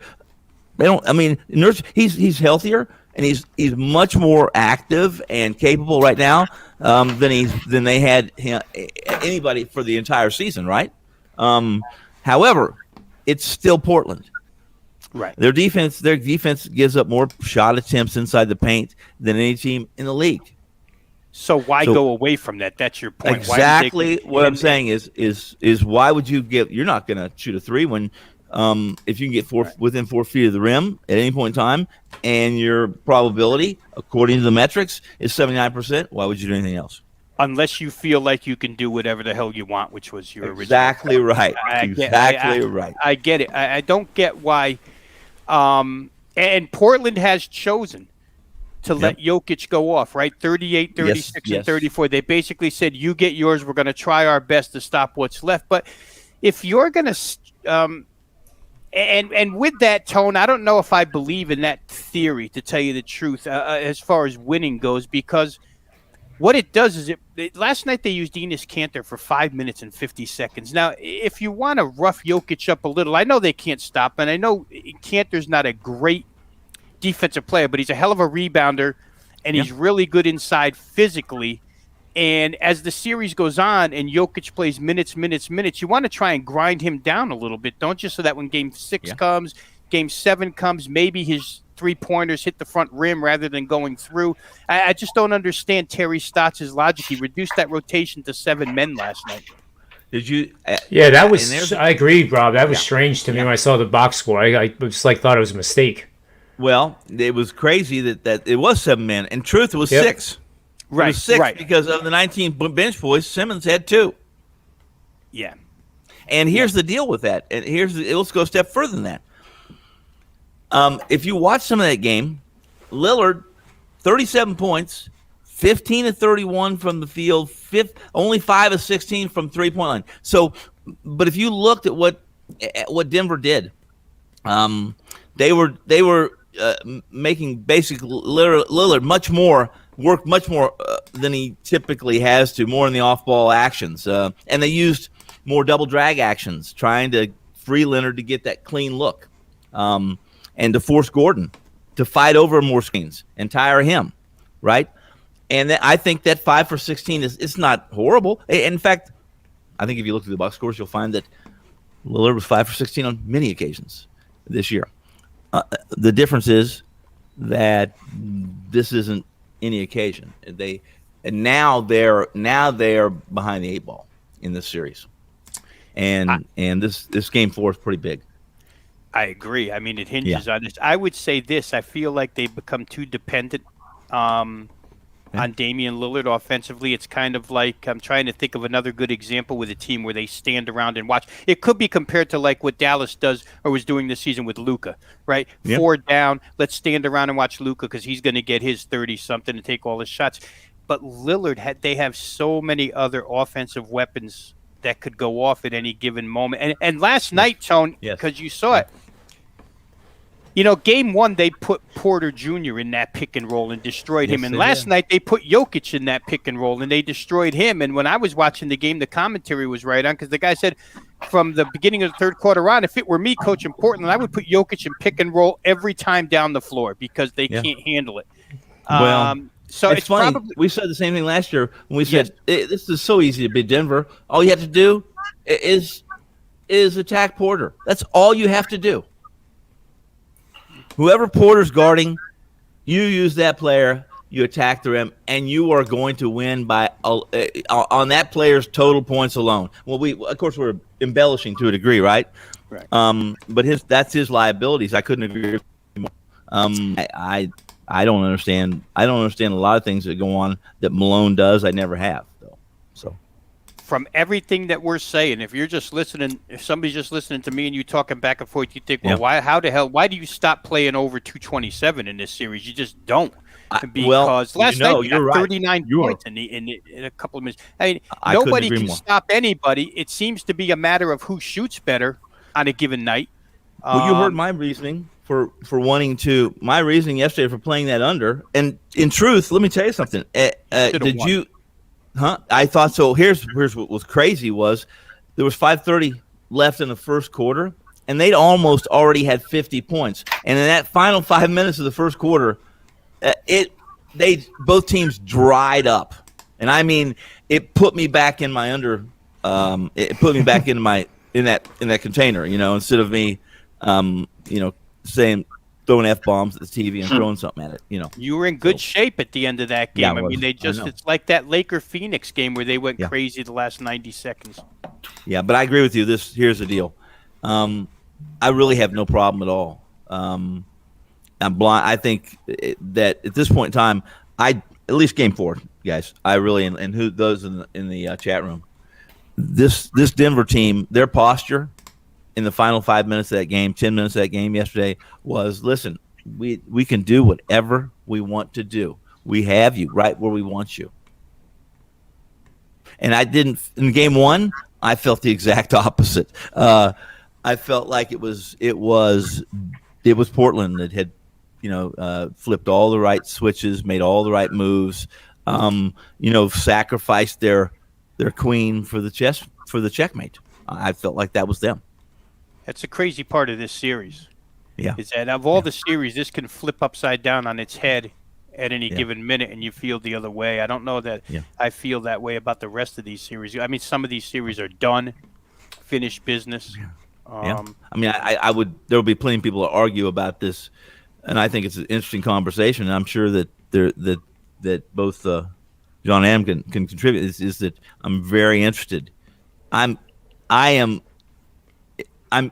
actually chomping at the bit to talk to 10 different people about what the Clippers are going to do tonight in Dallas differently. Well, that's my best bet. That's my best bet tonight. So I've got. Well, then you're either really smart or have some intel, or you just have big balls. Because let me tell you something. I'm all ears. I have a 4-unit out on it also, in addition to a 5-unit. But let's let Adam go first. Yeah, go. And we'll start our round of best bets here, and we'll end the show in 2 minutes and 25 seconds. All right. So my best bet. This is the one I have posted for sale on my play. So if you're listening to the show, don't worry about buying it. It's the same one. I am on the Clippers tonight. I took the money line. It's moved a little bit, but I would still go right in and bet it. Obviously, structure your bet accordingly. It has moved. Personally, I took it last night at minus 125. By the time I actually got it into the sports memo site this morning with the write-up and everything, I think it was like minus 140. It doesn't matter to me. So Intel, Tony, I do have a little bit. I can't reveal, my sources here for their own, for them. But, I know that a couple of the books in Vegas have booked this to need the Clippers huge tonight. The reason I know that they're putting that money line price out there on the Mavericks to attract Mavericks money. I've been told that. So, with that little bit of intel, here's why though. Here's why I like the Clippers so much. I'm a big I talk about this in baseball. I'm a big believer in regression to the mean. And I think we're going to get some of that in this game. I mean, Dallas they're shooting 54% through the first 2 games. Let me stop you for 1 minute. You do know that, and Rob will preach this too. I'm waiting for him to jump in. They've shot 50%, 49% or better against the Clippers every single game. I get, and that's not. They could very easily shoot 50% tonight. Like that's, that wouldn't surprise me. However, the Clippers are good, in my opinion. The Clippers are good enough defensively where I have to think in the third game of a series that they can make a little bit of an adjustment to start to knock that number down. Well, that's what we want to know. I want to know who's going to listen. Luka basically has what's the word, guys? He has just flirted with being shot with a gun from either one of the Clippers players, one of the Clippers coaches, or one of the fans, because he is just basically he's on one foot, leaning back, shooting threes, and telling Beverly he's too short, too small, and telling Kawhi that you're an old man, you can't guard me. I mean, that's the shit he's saying. Here's the other thing too. This is it's a 7-game series, and right. all we hear all season long with the NBA is load management. It's all we hear, and then all of a sudden that term goes away when we get to the playoffs for whatever reason. But I still think the smarter, more savvy teams are going to load manage where they can, and where I think that could come into play would be a scenario where, if the Clippers get out to a lead tonight, I don't know that the Mavericks would be all in on playing their starters to come back from any sort of deficit with a 2-0 game and with Game 4 in Dallas. Now, the reason I think the Clippers could get out to a lead is they're the ones that aren't shooting the ball particularly well. Now they've scored 112 points per game so far in the 2 games in the series. But this was the best 3-point shooting team in the league during the regular season, and they're well under their 3-point shooting percentage through the first 2 games. They're only shooting about 32.9%. I don't have the number here. I want to say they were about 41% during the regular season. So to me, if they can, and obviously it's a big if, but if they can come out and knock down a few threes early and get the offense going. I mean, they've scored. Kawhi's averaging 30-something a game in the first 2 games. So if the threes start falling and they get a lead, I just don't know how. I don't think the Mavericks are going to play this where they're like desperate to come back in this game in the position where they are in the series. Because I wouldn't argue with you on that. I wouldn't. Why would you come out? Why like you were saying, Luka's kind of had his way, but at some point, these guys have been coddled all year with the load management nonsense. Well, that also probably means that they can't just rattle off 5 straight games in the playoffs. So you're going to have to, if you have the luxury of doing it, these teams are going to have to do it in a 7-game series. And the Clippers, I would agree with you on that. Clippers don't have that luxury tonight. They lose this one, they're done. So Johnson's 22. It doesn't matter. Kawhi is like 210 in dog years. NBA teams are doing stuff these days. Unless you're the Knicks, where Randall and Barrett play every single night, which that'll probably catch up with them. I lean Hawks as this series continues to go on, because that's going to – all those games during the regular season is going to catch up with the Knicks at some point. That's a whole other thing. But it just – unless the Mavericks get to the fourth quarter, like get late in this game where they can taste that third win, if they're behind, I don't think they're going to have the killer instinct like they did in Game 1 and Game 2 tonight, because there's just a different mentality of being up 2-0 in a series, and it doesn't always work out like that. You can look at the Heat last night; it didn't work out for them, but I think the Clippers have underperformed to what they sort of have done all season. Even if the Mavericks shoot 50%, that's a bad matchup. It's a bad matchup for the Heat. They're done. We know that, right? Here's the problem. This is a bad matchup for the Clippers. Only because they're going to light this team up from distance tonight. I think the threes are finally going to fall, because this is how it works. This is just how it works. I don't know why, but it's like you struggle for two games shooting. Now you got a new venue. It's just a new scenario. They're not in LA anymore. It's a new venue. It's a change of scenery. And once these guys start hitting shots tonight, it's probably going to be contagious. And I honestly think they're going to blow the Mavs out of their own gym. And then once it gets to that point, I don't think the Mavericks are going to really care much to fight back. I don't think you're going to see – that'll be a chance for the Mavs to rest their starters, because they know regardless of what happens in this game, they're coming into Game 4 with a lead in the series on their home floor. If there was ever a night to I'm not saying no one takes a night off in the playoffs, but with the way the NBA works, one of these teams is bound to go up 15 because that happens over the course of an NBA game a couple times usually. And I could Mike, I have so many concerns as far as the way Dallas has played the Clippers, and I'm not saying that the regular season translates into playoffs. There are certain situations where I think they don't translate at all. In this situation, they have to. My main bringing that up and telling you how excited I was, and I'm foaming at the mouth is I personally think that Lou has made some horrible rotational mistakes, and they're down 2-0 for a big reason because of some of his decisions. Not so much. I mean, trying to run. I agree it's with the that. Clippers team. You know what I mean? They scored. They tried to run with Dallas or outrun them. Hell, they scored 73 first half points, and they were only up by 4 because they couldn't stop Doncic because they cannot control Luka. I see that. I want to know how they're going to do mistakes. that. You know? If you and I are seeing some of the coaching mistakes and like the stuff that they did in Game 1, I would have to think that they do something to address that. I think so too.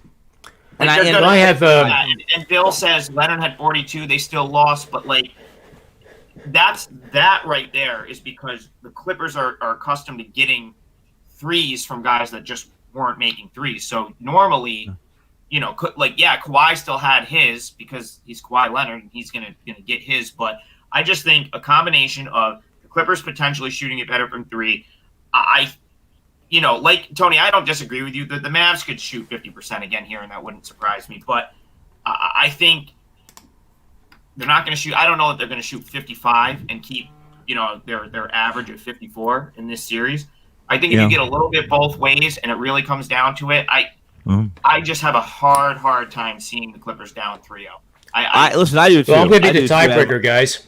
And I have one thing to say. I don't miss my dinner reservations. Oh no, forget it then. But no, I'm having dinner with Rob. With who? Who do I think? Rob Vino, you know him, don't you? Him? You're going to? You know, I'm not worried about that. Then I thought it was your wife. I'm just trying to get you upset. They didn't invite you along either. But listen, go ahead. Kawhi Leonard. You guys keep talking about Kawhi Leonard. In Game 2, he was the only starter really to have an outstanding game based on my metrics and the way I evaluate performance. Mm-hmm. So when he's in this situation, his teams that he has played for are 9-3 off a home loss in a game in which he scored 30 or more points. Mm-hmm. Okay. More so, this following situation is 6-1 against the number. Mm-hmm.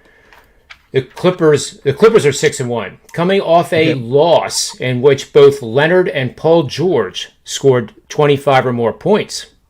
Right. So, were any of those games,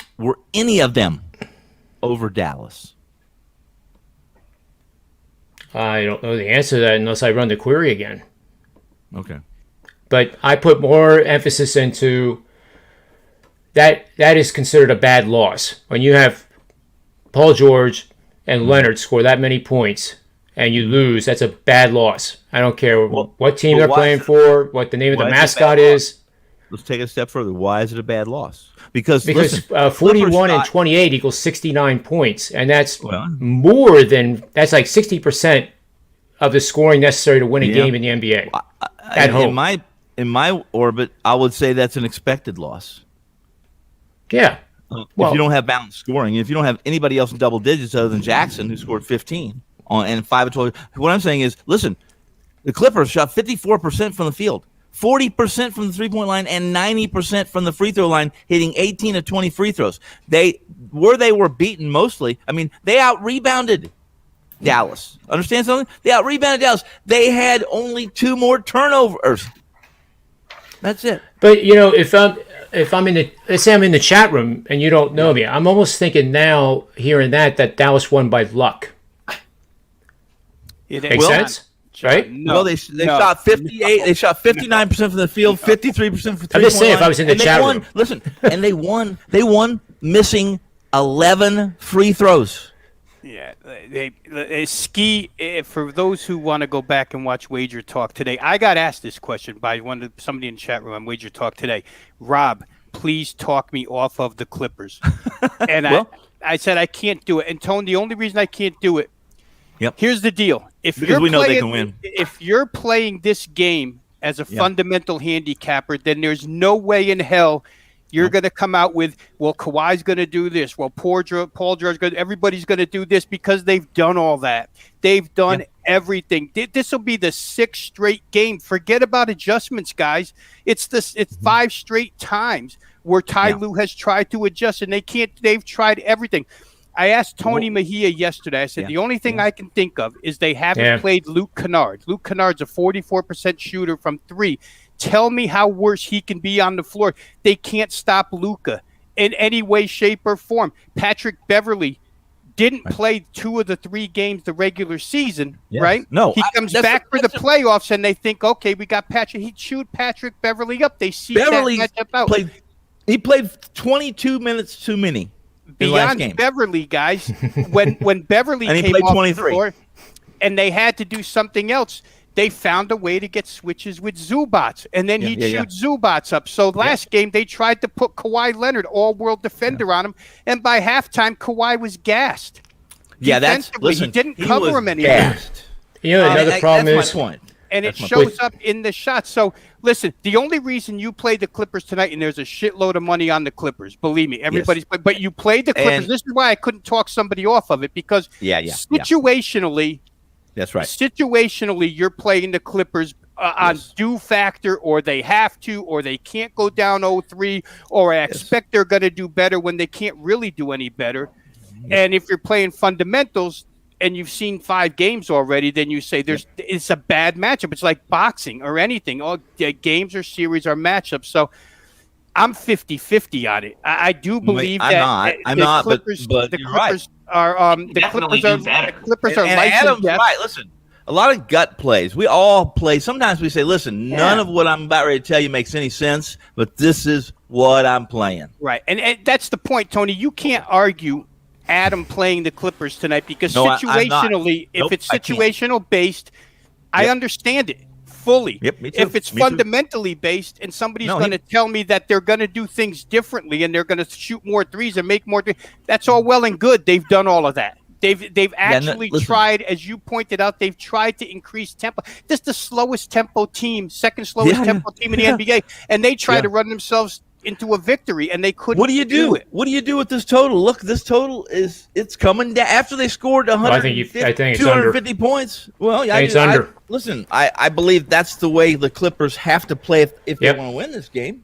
But that isn't. Listen, they didn't believe that in the first half of the last game. That's for damn certain. I couldn't talk the guy off the Clippers. If he wanted to play him, because I understand everybody's reasoning for playing the Clippers. But Ski texted me as soon as I said that after he watched the show. He said, "Rob, let it go. I'll talk this guy off the Clippers for you because he hates it." And he had about 6 reasons why, which 4 of them Tony listed.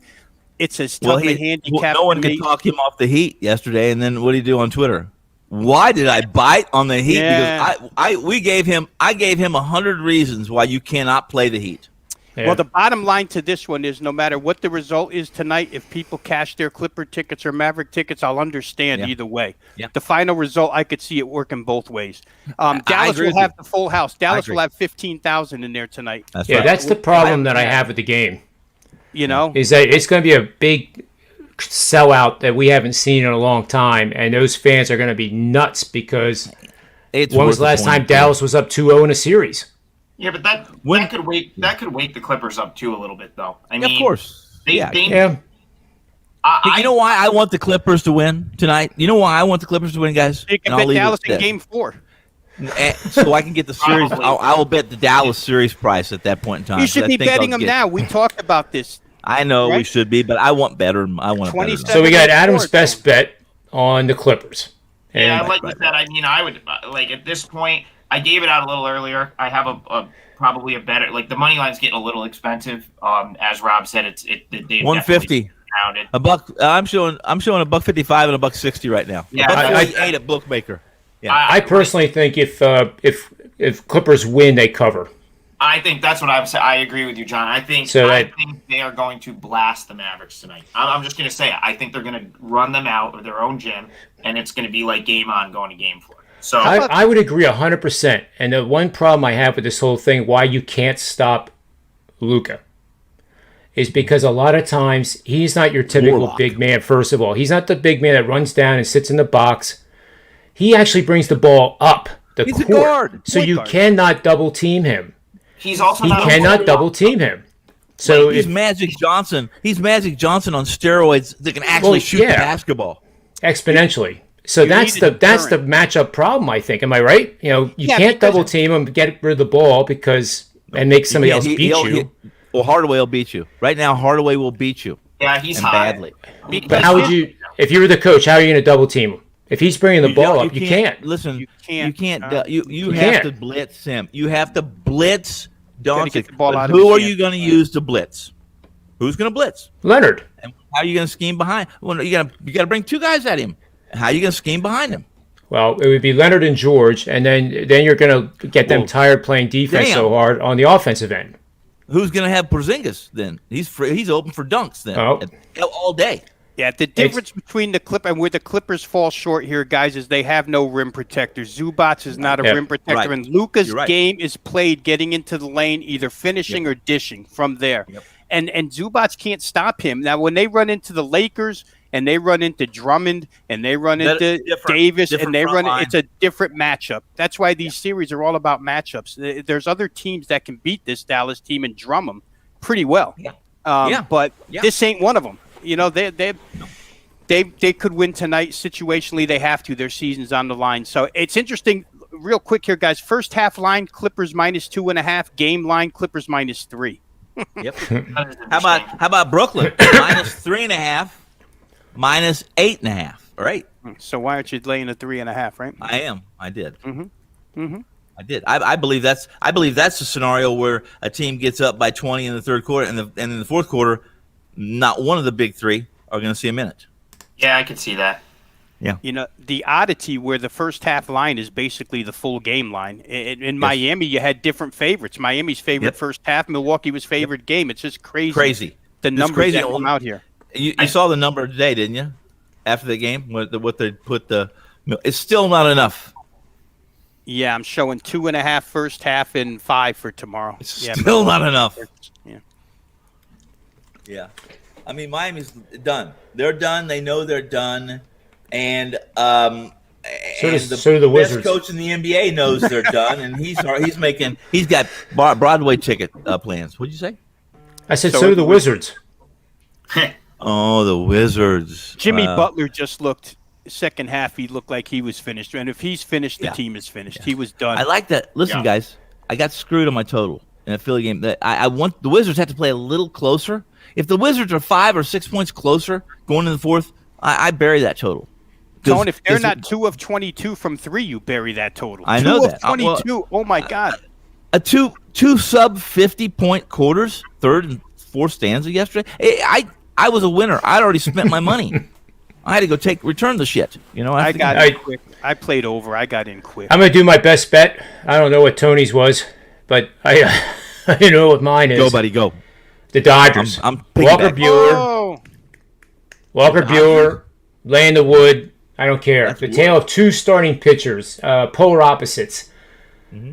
DeSclafani, a good Italian friend of Tony's. Mm-hmm. Yes, is on the hill, and he's 1-6 in 7 starts against the Dodgers with a whopping 6.75 ERA, and even worse, fielder independent ERA, which is that what Tony always says. I just wanted you guys to know what the abbreviation stood for. And a 1.553 whip. Dodgers have Buehler on the bump, which is the pitching mound. And he's 5-0 in 6 starts with a nice and tidy 2.57 ERA and a 1.171 whip when facing the Giants.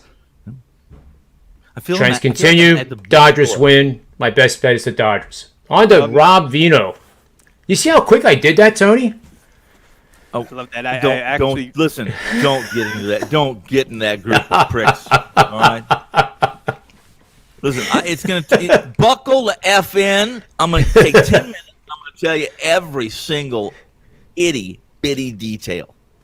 I'm going to make shit up so it's more interesting. That's what I'm going to do. I don't even look like Joe Piscopo. No, you don't. You couldn't be Joe. You couldn't be Joe. Give me any Albanian woman, and I'll take her. Guy, you couldn't do that. You couldn't do it. Yeah, you are. You shouldn't go to the window right now. You might get removed. Think so. So let's go to Rob Vino, the anchor of our beautiful show here with his best bet, and we can get on with Memorial Day holiday festivities.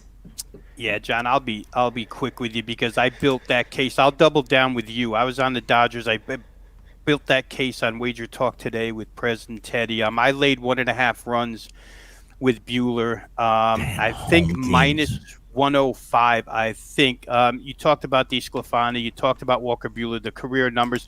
DeSclafani's date back to like 2015, but it doesn't matter what year he pitched against this team. He's gotten slammed every single time. 0-5 career, Buehler 4-0 career. Listen, they just faced these teams last week. Now, the Dodgers Swept them. A saying of ours on NBA Tip-Off, Tony Finn, right? Yep. If it ain't broke, don't fix it. Dodgers are 4-0. 4-0 I against fix this stuff team. all the effing time. It ain't broke because I fix it better. Now, real quickly, Tony Finn's for big. It's really simple.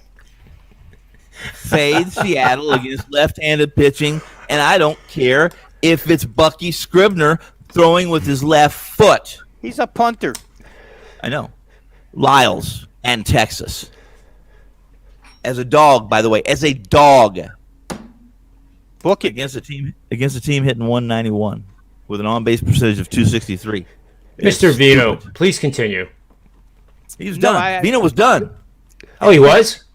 Yeah, I wouldn't interrupt. I only interrupt Joe Piscopo.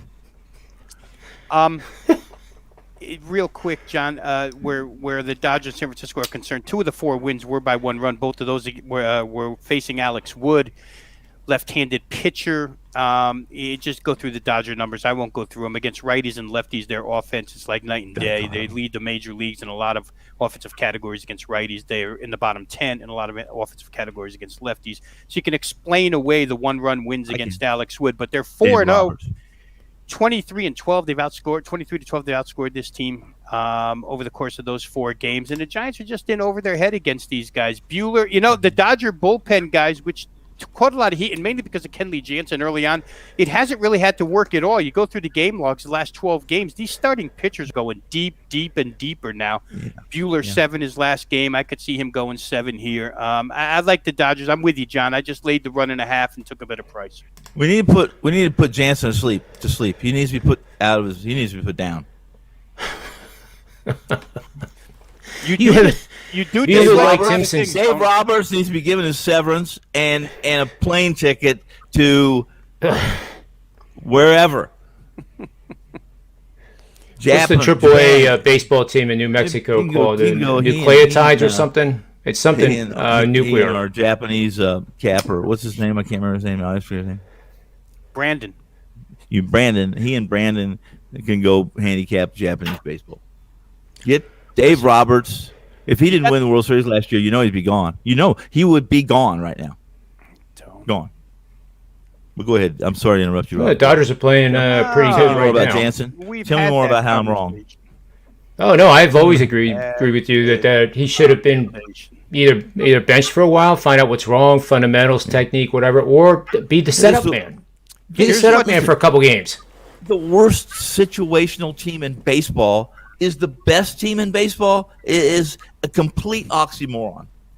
But think how good they'll be if they get the fundamentals right. Just think how good they'd be if Dave could have a jump shot 15 feet or in. If Dave Roberts could hit a jump shot, how good would the Dodgers be?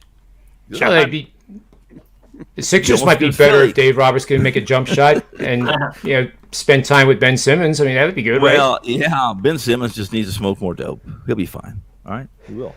He was stressed sometimes. You're probably right. He needs to shrink a little bit, But wasn't that great, though? He was a high scorer in Game 2. No. Ben Simmons was. And still you know what? Damn over. What I loved most about that game, and that's why I'm wearing my shirt, is at the end of the third quarter with a 14-point lead, And we know how the NBA games can puke leads and backdoor covers, right? And it's my 10-unit play. Embiid has his T-shirt on. Then all of a sudden they show Ben Simmons. He has his T-shirt on. They're out of the game. And that's a good thing? You got I panicked. 10-unit play. I panicked. That's what you're supposed to do. You're supposed to call. I called Las Vegas Chris and I said, what do I do? What do I do? What do I do? And he said, well, same thing. Change your T-shirt. Take a Valium and sit down and watch the game. Yeah, pretty much. It was good advice. Yeah. If you have any And questions, therefore, I had a plus 600 triple-double bet that I did for pizza money on Ben Simmons to have a triple-double. And he almost had the triple-double through 3 quarters, but then he didn't play the fourth. So thank God it was just pizza money. Well, it's always still pizza good bet, money right? to you, John, because everything's pizza money because you know that Powerball you hit you still have some of that left. It's in a trust fund. I'm not old enough to touch it yet. But anyway, let's end the show here. Wow. I can tell Rob's got a dinner reservation as well. Are you guys? You don't live in the same town, do you? Not the same town, but No. We're about 45 minutes apart. But it'll be on social media when we're together. John brings his helicopter and picks you up. I see. Well, Adam, thanks for being on the show. Hey, Adam, nice to meet you, buddy. And I don't think we need to recap the best bets. I think we've already everybody in the world knows what our best bets are. But have a good, profitable night, everybody. And be sure to come back on Monday for all the shows of the Predictive Playbook, wagertalk.com and sportsmemo.com. And we'll be here at 4:15-ish, usually p.m. Eastern Standard Time, Monday through Friday. So may all your bets be good for Adam, Tony, Rob, myself, the Predictive Playbook, sportsmemo.com, wagertalk.com. May all the wins be yours.